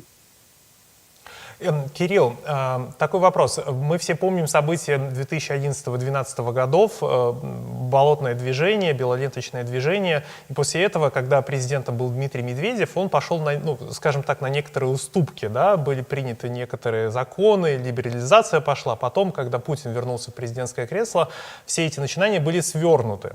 Вот сейчас у нас снова... С приходом зимы и с возвращением Алексея Навального в Россию мы видим, да, активизацию протестного движения. Как вы думаете, выход людей на улицу в принципе сейчас в России 2021 года, он будет каким-то образом влиять на то, как будет происходить принятие решений там в Кремле? То есть вот массовый выход людей на улицу, он как-то будет началом, таким толчком к новой либерализации, назовем ее там, не знаю, законодательной, там, не знаю, выборные и так далее? Или все-таки сейчас это сегодня небольшая передышка, а дальше мы вернемся к тому, что мы видели в январе? Вы знаете, я с вами не соглашусь с оценкой эпохи Медведева в этом контексте, потому что, да, на уровне риторики и на уровне некоторых своих инициатив Дмитрий Анатольевич был, конечно, по нынешним временам фантастически либеральный и современный президент, там гаджетами пользовался, что всем сразу бросалось в глаза на фоне красной папки путинской в сравнении. Но при этом, мне кажется, именно на излете медведевской эпохи начались первые законодательные подходы к тому, чтобы вообще любую публичную активность начать ограничивать и сворачивать. Именно тогда началась дискуссия про ограничение свобод в интернете. Именно тогда начал возникать комплекс тех, к 2012 году, как раз когда пришла передача власти от Медведева Путину назад, по крайней мере формальный, начал возникать комплекс тех репрессивных законов, которые свободу собраний, свободу слова ограничивают и приводят вот к нынешней ситуации, когда там люди, выходя на центральные площади своих городов, прощаются друг с другом перед выходом, ожидая, что могут оказаться, ну, как минимум, в спецприемнике, да, может быть, в общем, и в тюрьме. Вот, поэтому власти очень цинично, мне кажется, сегментировали тоже такую общественную повестку, говорили иногда какие-то условно правильные слова и при этом готовили репрессивные законы. И, конечно, с приходом Путина к власти этот процесс сильно ускорился. И триггером здесь как раз стали массовые выступления в Москве, в первую очередь, в конце 2011 и в первой половине 2012 года. И после этого как раз вот то, что все, что мы видели с этими репрессивными законами, была такая реакция на эти события. В этом смысле, ну, не знаю, мне кажется, что здесь есть вещь противоречивая. Да? С одной стороны, мы знаем, что там центральное событие личной биографии Путина, пока он был частным лицом, это падение Берлинской стены, по всей видимости. И очевидно, что он это переживал очень тяжело и трагически, потому что его мир, его карьера и вообще какое-то его самоуважение вместе с этой стеной были разрушены. Очевидно, что Путин крайне негативно относится в целом к уличной политике, к протестным движениям, к мирным митингам и так далее. Вот, с другой стороны, мне кажется, они считают, что сейчас, ну, как-то броня крепка, то есть в прямом и в переносном смысле слова, у них огромное количество полицейских, они натренированы, всегда наготове спецприемники и тюрьмы, вот, и всегда можно отчитаться о проведенных накануне обысках. Короче говоря, массовый протест уже не тот, что был 10 лет назад, когда власть внезапно выяснила, что ее особо не любят и ей не доверяют, и при этом ей тогда нечего было Болотной площади в декабре 2011 года противопоставить. Вот, поэтому мне кажется, что я бы так это резюмировал, ответ на этот вопрос, что Кремль немного живет в своем мире, где они абсолютно безальтернативны, где на самом деле есть только там небольшая группа людей, ну, маргиналов, иностранных шпионов и каких-то еще прочих негодяев, которые им по каким-то причинам не доверяют. Вот, а весь народ в целом просто ждет выплат на материнский капитал, там добавочных, значит, новых инфраструктурных проектов, новых ракет и всего того, о чем сегодня Путин говорил в послании.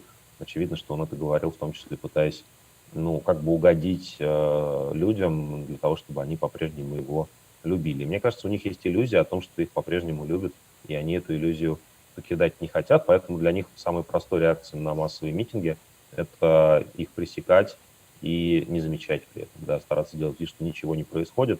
И я уверен, что там Дмитрий Песков, когда он завтра будет делать свое дежурное заявление, он скажет, что мы особо никаких митингов не заметили, вот было послание президента, это действительно важная тема, ну, если там 50 человек где-то вышли, то это не дело пресс-секретаря президента об этом говорить, вот можно делать ставки, мне кажется, что Песков скажет именно так завтра утром.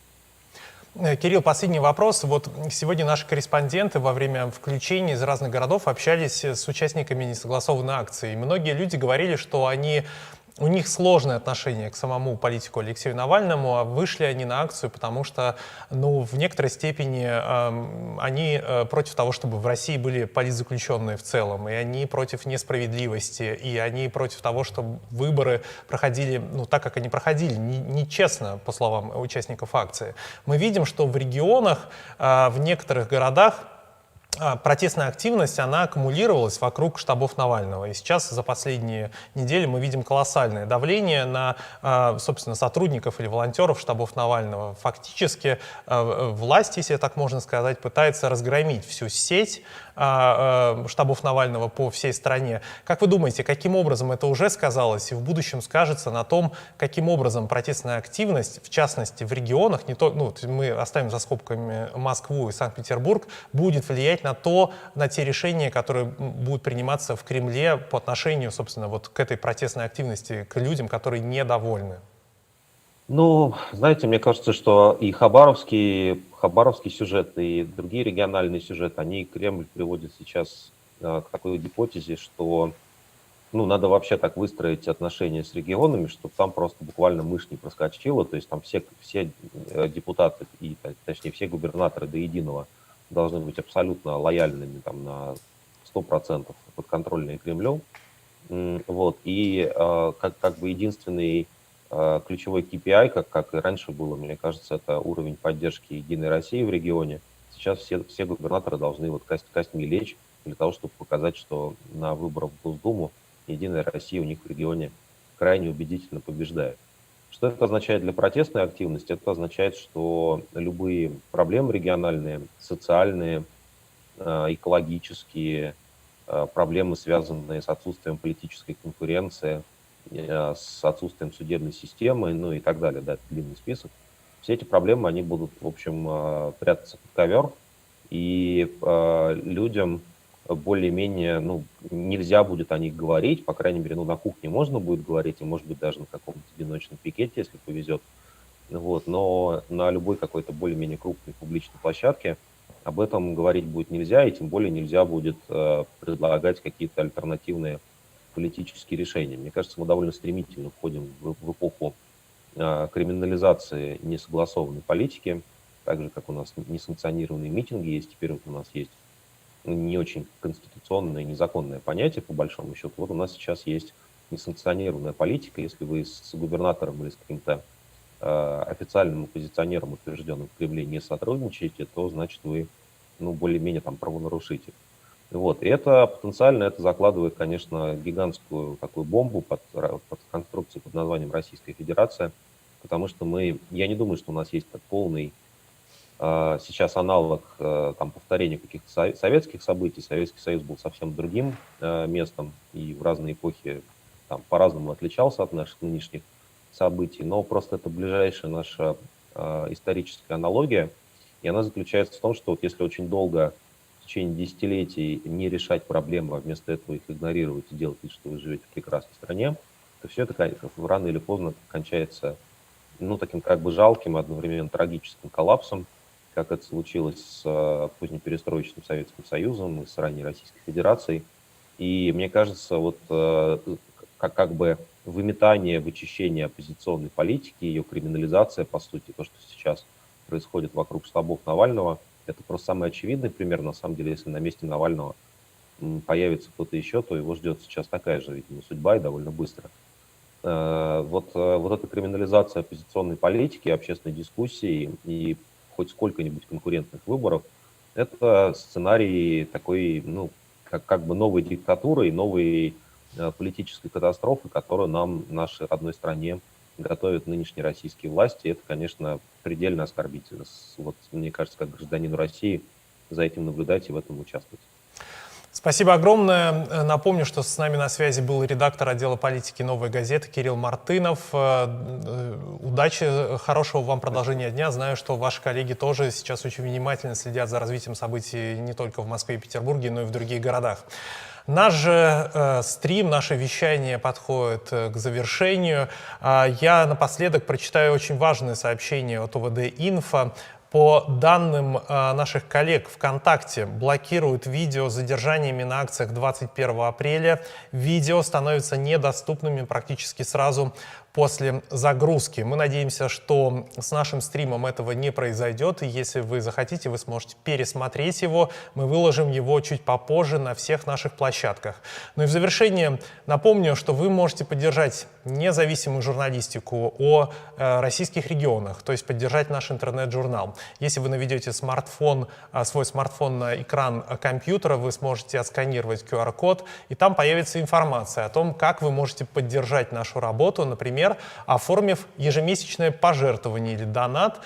Пусть это будет 10, 20, 50 или 100 рублей. Эта постоянная сумма поможет нам очень точно планировать наши бюджеты, планировать нашу работу, и мы будем продолжать рассказывать о том, что происходит в российских регионах, непредвзято в соответствии с высокими стандартами и нашими внутренними принципами. Спасибо, что на протяжении этих практически 3 часов были с нами на связи и смотрели за тем, как проходят акции в поддержку Алексея Навального. Для нас такой стрим был впервые. Надеюсь, первый блин не оказался комом. Мы от себя обещаем, что если какие-то ключевые, весомые и значимые события, акции или мероприятия будут происходить в российских городах, мы попробуем делать похожие стримы и дальше. Хорошего вам вечера и читайте 7/7.